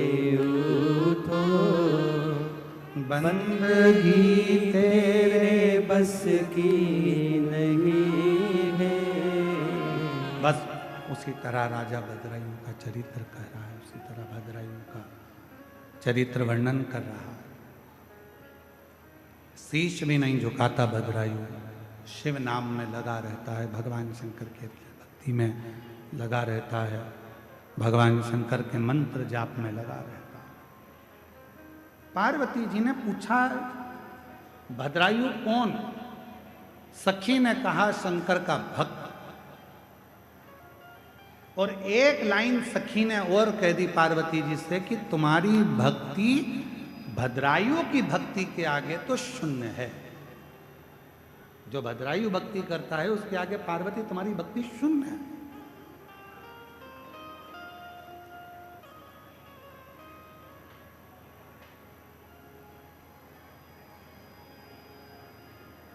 और दुनिया की बड़ी विडंबना है महाराज,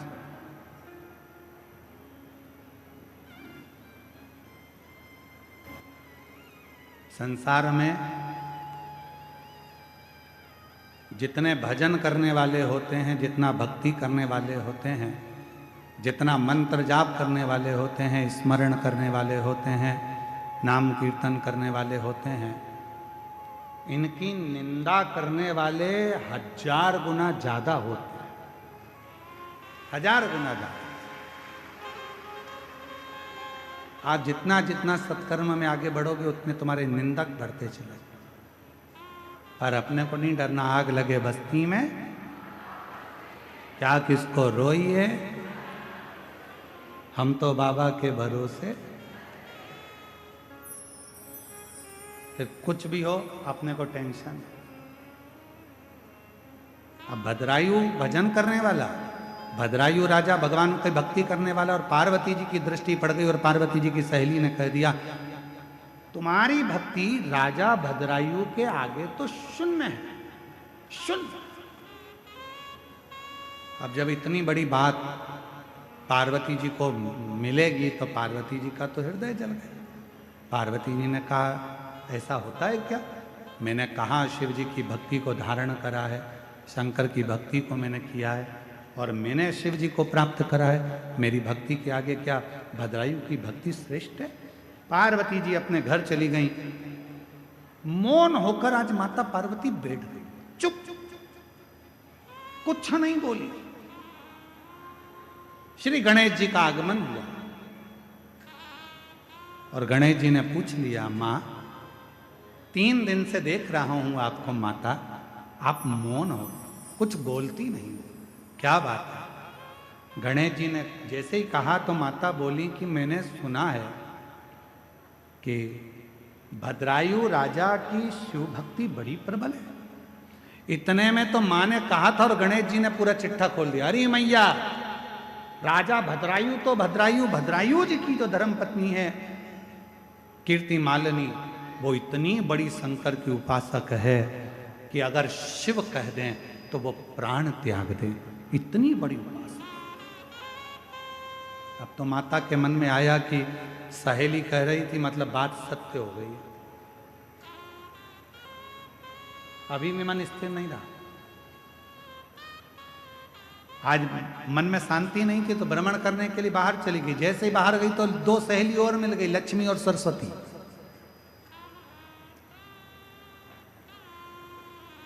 दोनों ने पूछ लिया क्या बात है पार्वती, आज तो आप बहुत चुप दिख रही हो। पार्वती जी बोली बस ऐसे ही मन कर गया। इतने में लक्ष्मी जी बोली अभी हम आ रहे थे तो राजा भद्रायु शंकर जी का भजन कर रहा था, इतना सुंदर भजन करता। फिर इतने में सरस्वती जी ने बोला कीर्ति मालिनी भी इतना सुंदर भजन करती है शिव को रिझाने का, भगवान शंकर को मनाने का। इतने में तो पार्वती जी का हृदय और ज्यादा जल गया। आज पार्वती जी कैलाश पर पहुंची, शिव जी के नजदीक में जाकर बैठी और बाबा उनके मन के भाव को जान गए। तो भगवान शंकर पार्वती जी को लेकर तुरंत नंदी पर बिठाकर भ्रमण के लिए चल दिए। और बाबा लेकर गए तो कहाँ गए? वही भद्रायु के सामने, उसी भद्रायु के साथ। पार्वती जी ने पूछा आप मुझे ये कहां लेकर आए? बाबा देवादिदेव महादेव ने कहा पार्वती ये राजा भद्रायु है, बहुत उपासना करता है मेरी, इसकी धर्म पत्नी है ये कीर्ति मालिनी, मेरी बहुत आराधना करती है। पार्वती जी को हंसी आ गई और पार्वती जी हंसकर बोली अगर आप इतनी तारीफ कर रहे हो तो एक बार परीक्षा लेना चाहती हूं, क्या मैं परीक्षा ले सकती हूं? आपको एक बात कही थी कथा में, जो शंकर का भक्त होता है, जो शिव की उपासना करने वाला होता है, जो शंकर को 1 लोटा जल चढ़ाने वाला होता है, जो शिव महापुराण की कथा को सुनने वाला होता है, उसकी परीक्षा कोई देवता नहीं ले सकता जब तक शंकर की आज्ञा ना हो जाए। शिव की आज्ञा ना हो तब तक उसकी परीक्षा कोई नहीं ले सकता। सोमवार का वो मंगलवार व्रत कर ले, शुक्रवार व्रत कर ले, गुरुवार का व्रत कर ले, रविवार का व्रत कर ले, तीज का व्रत कर ले, चतुर्थी का व्रत कर ले, दुनिया में कोई सा भी व्रत माताएं कर ले, पुरुष कर ले, शनिवार कर ले, मंगलवार कर ले, कोई भी व्रत आप कितने भी कर लो, किसी भी व्रत का फल आपको कोई देवता, जब तक शंकर भगवान कृपा नहीं करेंगे तब तक उस व्रत का फल तुम्हें कोई देवता दे नहीं सकता। कोई पुरुष सोचे मैं शनिवार का व्रत करता हूँ मुझे शनि महाराज फल देंगे, मैं मंगलवार का व्रत करता हूँ मुझे ये भगवान फल देंगे, मैं रविवार का व्रत करता हूँ मुझे ये देवता फल देंगे, मैं गुरुवार का व्रत करता हूँ तो गुरु महाराज फल देंगे, मैं शुक्रवार का व्रत करता हूँ तो माता जी मुझे फल देंगी, मैं ये व्रत कर रहा हूँ बुधवार का तो मुझे गणेश जी फल देंगे। नहीं, पूरे शास्त्र पुराण वेद उठाकर देख लीजिए, पृथ्वी पर रहने वाला मनुष्य अगर बैकुंठ में व्रत करते तो बैकुंठनाथ दे देते, ब्रह्मलोक में व्रत करते तो ब्रह्मा जी दे देते, इंद्रलोक में व्रत करते तो इंद्रलोक में इंद्र दे देते। पर आप और हम सब पृथ्वी पर रहते हैं और पृथ्वी पर रहकर यदि हम कोई सा भी व्रत करेंगे उसका फल बिना शंकर की आज्ञा के मिल ही नहीं सकता, शिव की कृपा के बिना मिल ही। तेरी कृपा बिना न हिले लेते हैं श्वास से, तेरी कृपा से तनु, बिना शिव आज्ञा के कुछ नहीं मिल सकता। तो भगवान शंकर से पार्वती जी आज्ञा ले रही हैं, आप बोलो तो मैं इसकी परीक्षा ले सकती हूँ, मैं परीक्षा लूं पर आपको मेरा साथ देना पड़ेगा। शंकर जी बोले ठीक है, अगर मेरे भक्त की परीक्षा लेना ले ले, मैं तेरा साथ दूंगा, क्या चाहती है? पार्वती जी ने कहा आप ब्राह्मण बन जाओ, मैं ब्राह्मणी बन जाता हूं। ठीक है, और बोल, बस इतनी कृपा करना। पार्वती जी बोली मेरी जो सवारी है शेर सिंह वो पकड़ने के लिए आएगा, आप और हम दौड़ेंगे, राजा भद्रायु के सामने जाएंगे। ठीक है, शिव जी ने कहा ठीक है, जैसी तेरी मर्जी, परीक्षा लेना है तेरे को ले। ब्राह्मण ब्राह्मणी का रूप रख लिया। आज राजा भद्रायु अपनी धर्म पत्नी कीर्ति मालिनी के साथ वन में भ्रमण कर रहे थे और वहीं पर ब्राह्मण और ब्राह्मणी शंकर पार्वती ब्राह्मण ब्राह्मणी का रूप लेकर भाग पड़े, दौड़ते दौड़ते आ रहे हैं, दौड़ते दौड़ते राजा भद्रायु कीर्ति मालिनी के सामने आ गए। राजा भद्रायु ने पूछा कौन हो तुम? ब्राह्मण दौड़ता हुआ कहता है पीछे सिंह पड़ा है, आ रहा है, दौड़कर हमें खा जाएगा, बचा लीजिए, बचा लीजिए, मेरी पत्नी पीछे रह गई है। इतने में पत्नी दौड़ती दौड़ती आई और पीछे से सिंह आया, उसने कीर्ति मालिनी के सामने, राजा भद्रायु के सामने ब्राह्मणी को पकड़ लिया मुख में, और तभी राजा भद्रायु से ब्राह्मण ने कहा मेरी पत्नी को बचा लीजिए, मेरी पत्नी मर जाएगी, महाराज मेरी पत्नी को बचा लीजिए। राजा भद्रायु ने बाणों को उठाकर साधना प्रारंभ करा।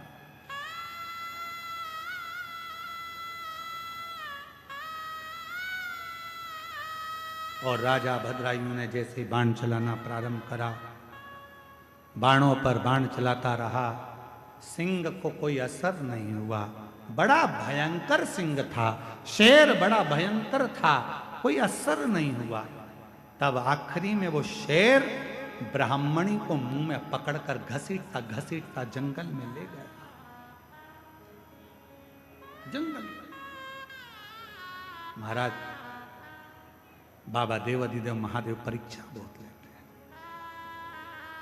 आज राजा भद्रायु की जो परीक्षा चल रही है, ये परीक्षा साधारण नहीं है, बहुत परीक्षा। पर चिंता मत करना, हिम्मत मत हारना। जो व्यक्ति जिंदगी में हिम्मत नहीं हारता, फिर देवाधिदेव महादेव उसका हाथ पकड़कर उसकी मंजिल तक छोड़ कर आते। एक पत्र है, बड़ा सुंदर है, देखिए।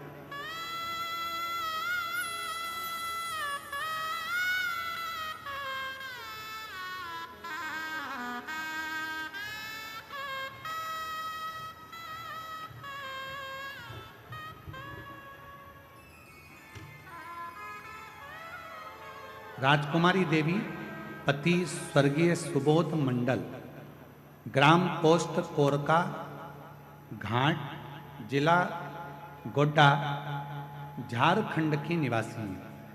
कहीं बैठी हों तो हाथ हिला सकती हैं और बेलपत्र लेने के लिए आ सकती हैं। मेरा नाम राजकुमारी देवी पति स्वर्गीय सुबोध मंडल, ग्राम पोस्ट कोरका घाट, जिला गोड्डा, झारखंड की निवासी हैं। कहीं बैठी हों तो हाथ हिला सकती हैं और अगर कहीं बैठी हो, अच्छा दिख गए हो आप, ऐसे हाथ हिला दो जी। हो सके तो एक बेलपत्र लेने के लिए अगर जगह हो तो आ जाइए। अब इतनी दूर से चलोगी तो कल तक ही आओगी, फिर भी प्रयास कर लो, अगर आ जाओ तो अच्छी बात है। गुरुदेव, मेरे पति की मृत्यु 2003 में हो गया था। हमको 3 बच्चे हैं। हम हिम्मत हार चुके थे, पर कथा से मन ऐसा लग गया, जब जब बच्चे बोलते थे कि हमें संभालने वाला कोई नहीं, तब हम आपकी कथा से उनको हिम्मत देते हैं कि संभालता शिव है। गुरुदेव, शंकर संभाल। 3 बच्चे पढ़ाई कर रहे हैं। बच्चे कहते हैं मम्मी क्या हमारी सरकारी नौकरी लग जाएगी? हमने हमारे बच्चों से एक ही बात कहा, सीहोर वाला बाबा कहता है 1 लोटा जल यदि चढ़ाओगे तो उसका फल मिलेगा। जो हमारे बच्चों को लेकर हम 2024 में फरवरी के महीने में सीहोर पहुंच गए और बाबा की ऐसी कृपा हुई गुरुदेव, मेरे 3 बच्चे शिव की कृपा से, वो कुबरेश्वर बाबा की ऐसी भूमि है गुरुदेव, जहां का कंकर शंकर इतनी कृपा कर दिया। फरवरी 2024 में हम सीहोर से आए, 15 दिन पूरे निकले और बाबा की कृपा से मेरे तीनों बच्चों की नौकरी सरकारी में लग गई। मैं बाबा को प्रणाम करता हूं। तीनों बच्चों की नौकरी, छोटी बेटी थी उसकी भी नौकरी लग गई और आज बाबा की कृपा से झारखंड में ही बेटी जेई के पद पर नौकरी कर रही है और मेरे 2 बच्चे भी नौकरी। ये शिव। एक पत्र और है बड़ा सुंदर। गुरुजी, मैं राकेश ठाकुर, जिला गोड्डा से, राज्य झारखंड का रहने वाला हूं। 1 लोटा जल पशुपतिनाथ के व्रत का वर्णन करूं। एलईडी पर पत्र चल रहा होगा, आप पढ़ सकते हैं। इनका शब्दों में मैं वर्णन नहीं कर सकता। 2024 में मेरे गाल में कहीं बैठे हों तो हाथ हिला सकते हैं। राकेश ठाकुर, जिला गोड्डा से हैं, झारखंड से। कहीं बैठे हों तो बेलपत्र लेने के लिए आ सकते हैं। 2024 में गाल में गठान हो गया था, जो कि पशुपतिनाथ का व्रत, एक बेलपत्र, किसी के कहने पर बेलपत्र को खाना प्रारंभ करा, शिव जी को जल चढ़ाना प्रारंभ करा और डॉक्टर को आप कहते हो कि शिव मानकर दिखाओ, डॉक्टर को भी इलाज कराता रहा। आज बाबा की कृपा से मेरी सारी रिपोर्ट नॉर्मल है और मेरे गाल की गठान गल गई है। मैं बाबा को यहाँ प्रणाम करने के लिए आया। कहीं बैठे हो तो आ सकते हैं। एक पत्र और बड़ा सुंदर है।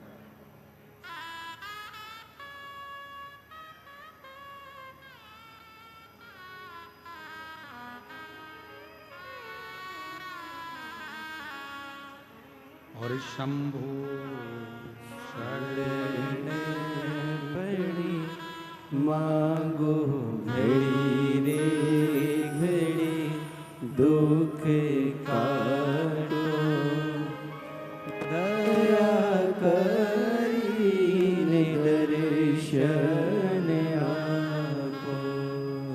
ओ शंभु शरण पड़ी मांगो घड़ी रे घड़ी दुख काटो, दया करी दर्शन आपो। गुरुजी, मेरा नाम शिविका चौरसिया, जिला कन्नौज, उत्तर प्रदेश से आई हूँ। कहीं बैठी हो तो हाथ हिला सकती हैं। कहीं बैठी हैं, हाथ हिलाओ। हाँ, दिख गए हो, आ जाइए, एक बेलपत्र ले जाइए। मेरा नाम शिविका चौरसिया, जिला कन्नौज, उत्तर प्रदेश की रहवासी है। अनिल आर्य जी तुम्हारे मोहल्ले की हैं। अभी हमें अनिल आर्य जी हैं, बड़े शिव के भक्त हैं। आज आपके बेटे का भी जन्मदिन है, आपको बहुत बहुत साधुवाद है, बहुत बहुत साधुवाद।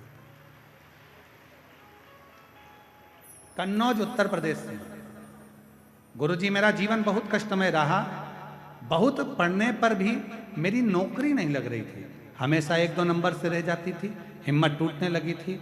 लेकिन मेरी माँ कहती थी कि मेहनत करो। वो सीहोर वाला बाबा कहता है कि 4 बार रात भर जाकर पढ़ो, पर चौगनी मेहनत करो और पढ़ो। तब मेरी माँ ने कहा कि अब तू हारे जा रही है तो एक बार एक काम कर, सीहोर चली जा। गुरुदेव हम 2024 में सीहोर पहुंच गए। वहां हमने कंकर शंकर की पूजा की, 2 दिन की कथा सुनी। इतना भीड़ था गुरुदेव वहां पर, उस पूरी भीड़ में बाबा का भजन कर कर कंकर लेकर आ गए। गुरुदेव 2024 में काशी में सतुआ बाबा जी ने कथा कराई, उस कथा के पंडाल में जाकर बैठ गए। क्योंकि आप कहते हो कि कथा के पंडाल में बैठकर जो मांगा जाता है शिव देते जरूर है। मुझे उम्मीद थोड़ी कम थी, इतने सालों से मेरी नौकरी नहीं लगी तो अब क्या लगेगी। हम सतुआ बाबा ने कथा कराई तो वहां जाके बैठ गए, वहां की मिट्टी को प्रणाम कर कर उठा कर लिया है। और बाबा की ऐसी कृपा हुई गुरुदेव, जनवरी 2025 में मेरा बिहार में टीचर के पद पर सिलेक्शन हो गया गवर्नमेंट के। मैं गोपालगंज में ज्वाइनिंग मिल गया है, बाबा को यहाँ प्रणाम करने के लिए आई हूँ। शिव की भक्ति किसको कहते हैं, शंकर की उदारता किसको कहते हैं, शिव नाम किसको कहते हैं। महाराज शिव परीक्षा बहुत है, मेरा वो घरदानी परीक्षा बहुत, और बाबा की कथा कहते हैं। भद्रायु के सामने दौड़ते दौड़ते ब्राह्मण आ गया, ब्राह्मणी आ गई, और दौड़ते दौड़ते आए और उस ब्राह्मणी को सिंह ने पकड़ लिया और शेर ने पकड़कर उस ब्राह्मणी को ले जाकर जंगल में घसीट कर ले गया। ब्राह्मण रोने लगा,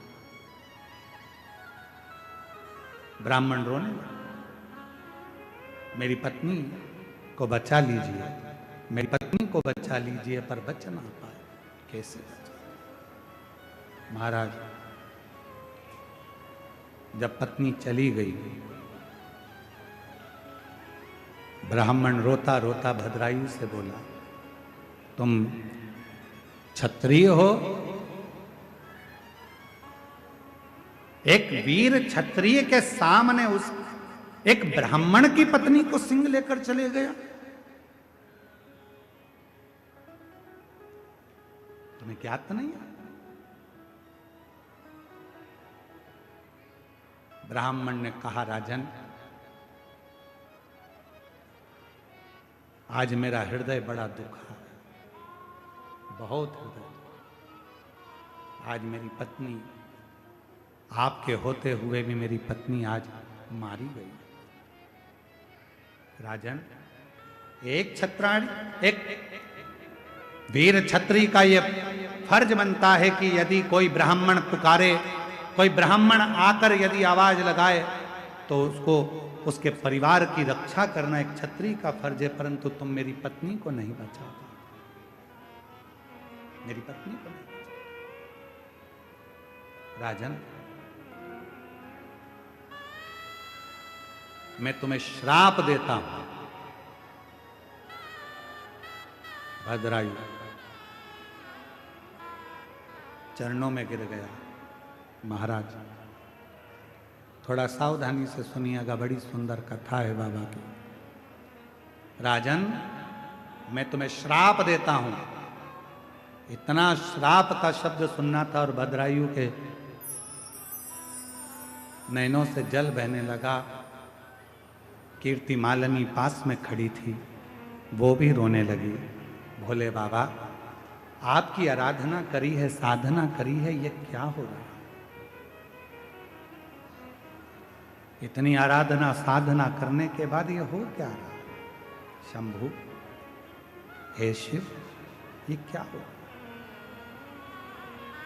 नैनों से जल बह रहा। मैं श्राप देता हूं भद्रायु राजा तुमको। भद्रायु चरणों में गिर गए। महाराज श्राप ना दीजिए, पहले आपको क्या चाहिए? ये मेरा वैभव, मेरी सत्ता, मेरी दौलत, मेरा राज्य, मेरा सिंहासन सब आपका है। आप तो ब्राह्मण हो महाराज, श्राप क्यों दे रहे हो? मैंने तो बाण चलाया था, सिंह नहीं मरा या सिंह उसको नहीं छोड़ा, तो उसमें गलती मेरी क्या? मैंने क्या गलती की? महाराज क्षमा कर, क्षमा। राजा भद्रायु ने कहा मेरे राज्य में से तुमको जो चाहिए, मेरे राज्य में से जितनी दौलत चाहिए, मेरे राज्य में से जितनी सत्ता चाहिए, सब ले लीजिए। ये सारी सत्ता आपकी है, सारा वैभव आपका है, सब ले लो। नहीं, ब्राह्मण बोला मैं दौलत का करूंगा क्या?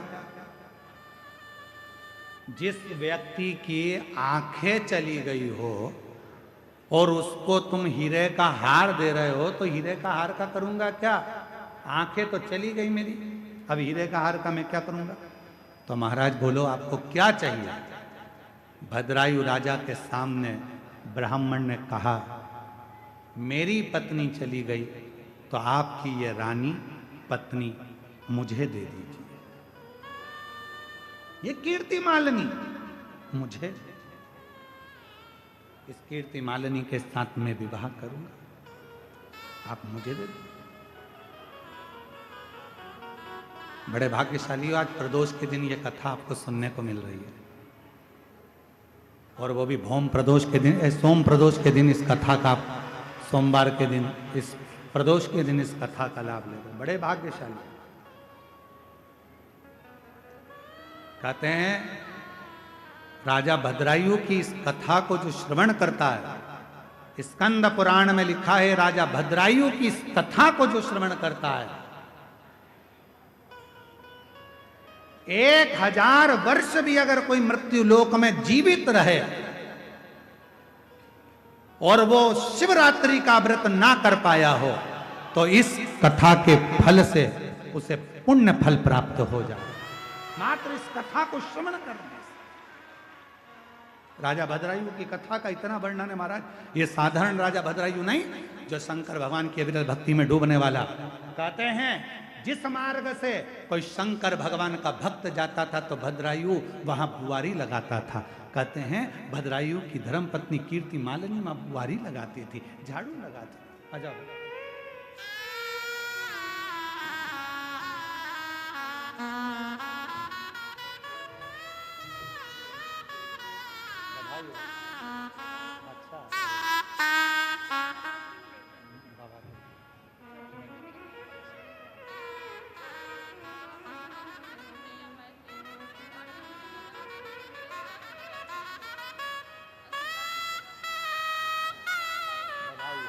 बहुत बहुत बधाई हो, एक बार जोरदार ताली बजाओ तीनों भाई बहन की।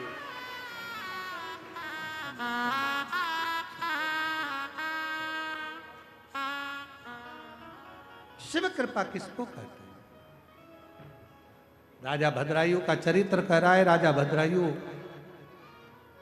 हर तरह से, राजा भद्रायु हाथ जोड़कर कह रहे हैं आपको क्या दूं राजन, जो जिसके नेत्र चले गए हैं उस नेत्र विहीन को यदि तुम हीरे का हार दोगे, ये गाड़ी, ये बंगला, ये धन, ये दौलत, ये संपदा, ये सत्ता यदि आप दोगे तो वो किस काम का? मुझे अगर देना चाहते हो राजन, यदि मुझे देना चाहते हो, आपकी धर्म पत्नी कीर्ति मालिनी को मुझे दे दीजिए। कीर्ति मालिनी? राजन कहते हैं महाराज आप ब्राह्मण कुल में जन्मे हो, आपके गुरु ने आपको गुरु दीक्षा दी, आपको मालूम नहीं है? पर स्त्री पर अगर निगाह भी दे दी जाए तो हमारे जीवन का करा हुआ सारा पुण्य समाप्त हो जाता है। क्या आपको मालूम नहीं है?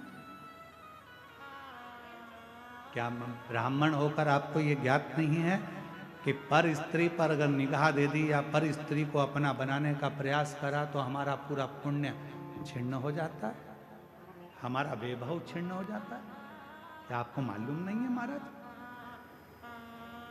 ब्राह्मण कहते हैं कि महाराज हमें सब मालूम है, परंतु मुझे तो अगर कुछ देना चाहते हो तो अपनी धर्म पत्नी कीर्ति मालिनी दे दो।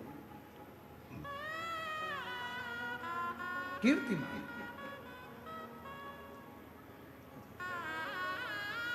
महाराज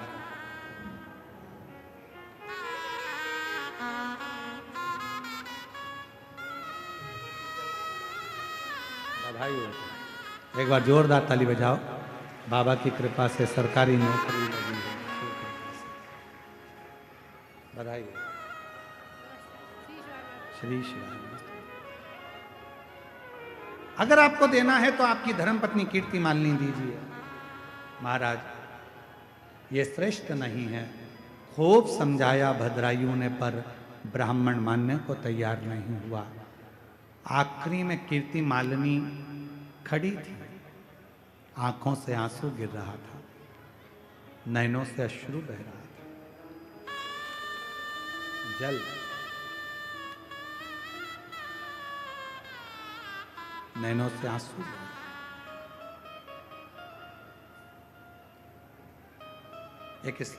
एक कथा है, ये कथा तो राजा भद्रायु की है, पर एक कथा शिवपुराण में और मिलती है, शारदा की कथा।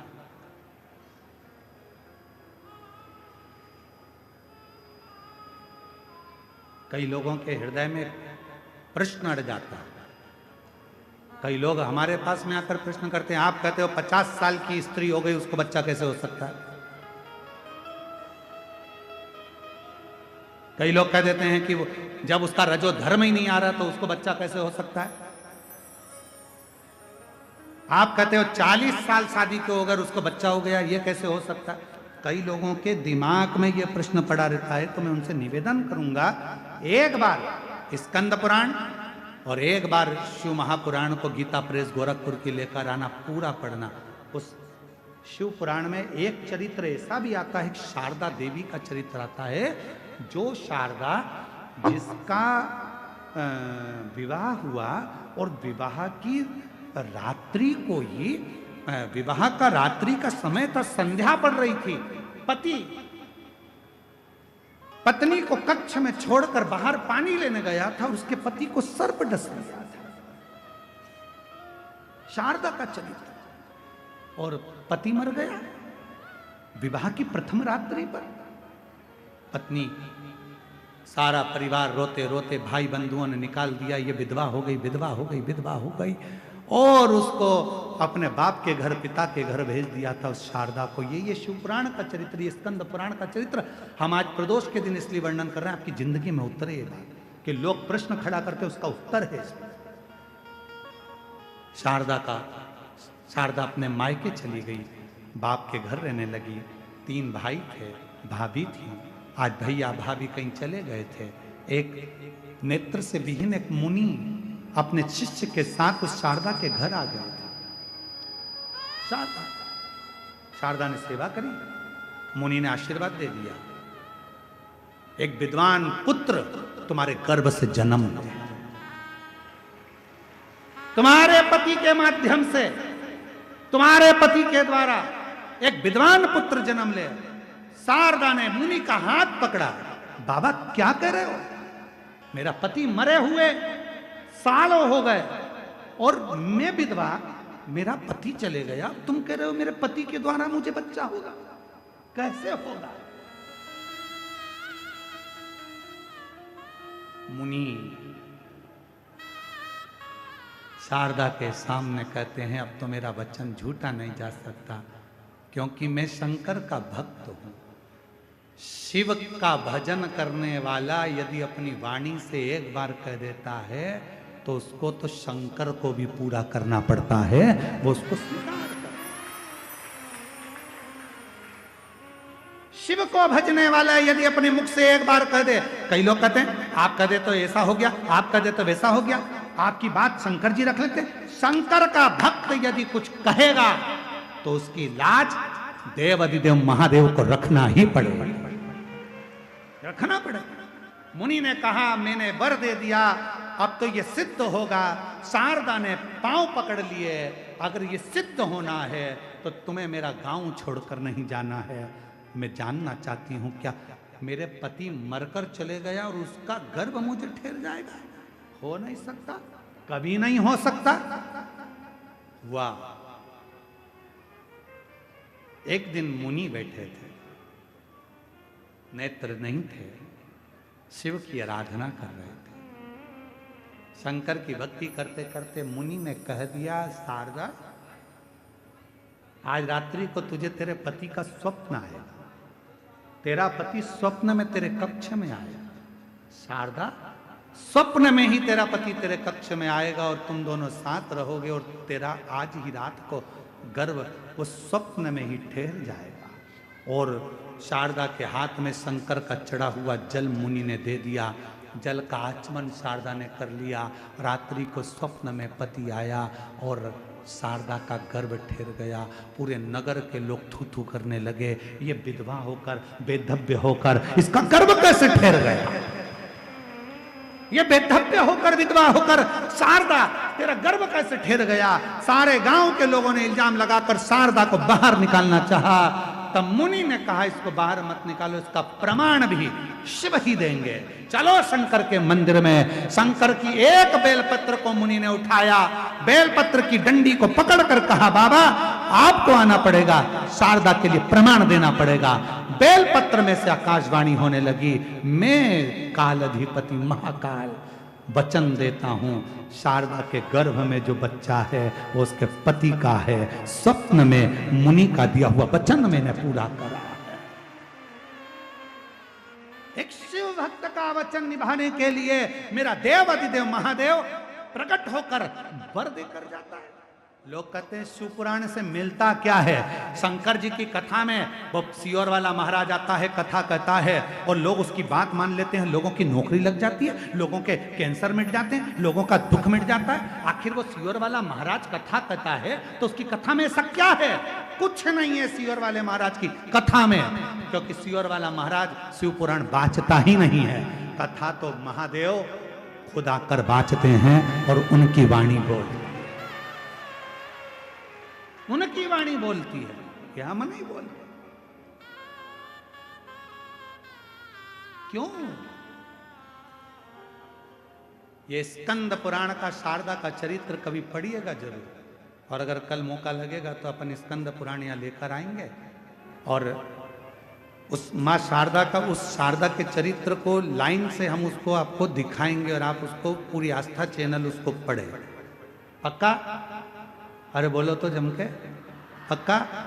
उसको पढ़िएगा। तो कल हम स्कंद पुराण भी लेकर आएंगे, यहीं बैठकर उसका आस्था चैनल पर पूरा लेख आपको दिखाएंगे, क्योंकि बड़े प्रेम से आप उसको पढ़ना कि उसमें कितना सुंदर। कई लोगों को होता है कि महाराज बोल दिया, ऐसे ही बोल दिया होगा कहीं से कथा बनाकर। ना ना ना ना, ये व्यासपीठ कोई साधारण पीठ नहीं है जिस पर कथा बनाई जाए। ये व्यासपीठ वो पीठ है जिसमें कथा स्वयं देव अधिदेव महादेव बाँचते हैं और आप और हम श्रवण करते हैं। श्रवण कर। राजा भद्रायु मुझे तेरी पत्नी दे दे। भद्रायु ने समझाया, नहीं माने। आखिरी में राजा भद्रायु की पत्नी देखकर रो रही थी, नैनों से नीर बह रहा था। राजा ने कहा, कीर्ति मालिनी वचन पूरा करना पड़ेगा, मैं आपका दान दे सकता हूँ। कीर्ति मालिनी आंखों में आंसू भरकर शिव को देख रही थी। उसने लिखा है वो सब होगा, उसका लिखा ना होता तो ये कुछ ना होता। देव, राजा ने कहा, पर मैं तुझसे बहुत प्रेम करता हूँ, तेरा दान देने के बाद मैं अग्नि की चिता बनाऊंगा, परिक्रमा कर कर उस चिता में बैठ जाऊंगा, तेरे बिना रह नहीं सकता। कीर्ति मालिनी कहती है, मैं ब्राह्मण की हो जाऊं फिर मैं भी चिता में जलकर भस्म हो जाऊंगी। राजा ने चिता बनाई, अपनी पत्नी को ब्राह्मण को दे दिया और अग्नि की परिक्रमा कर कर भद्रायु उस चिता में जाने ही वाला था। इतनी देर में उस ब्राह्मण में से शंकर प्रकट हो गए, राजा का हाथ पकड़कर खींच कर दूर कर दिया। जो ब्राह्मणी शेर लेकर गया था वो दौड़ती हुई सामने आ गई। पार्वती मैया, शंकर भगवान आकर बोले, भद्रायु तेरी परीक्षा मां जगत जननी पार्वती लेना चाहती थी, क्या मेरा भक्त मुझसे भी ज्यादा तप कर सकता है? क्या मेरा भक्त मुझसे ज्यादा भजन कर सकता है? अरे इस मां पार्वती ने तेरी परीक्षा ली है, अब वर भी तुझे पार्वती देगी। पार्वती जी ने हाथ जोड़ भद्रायु से कहा, तेरे जैसा शिव भक्त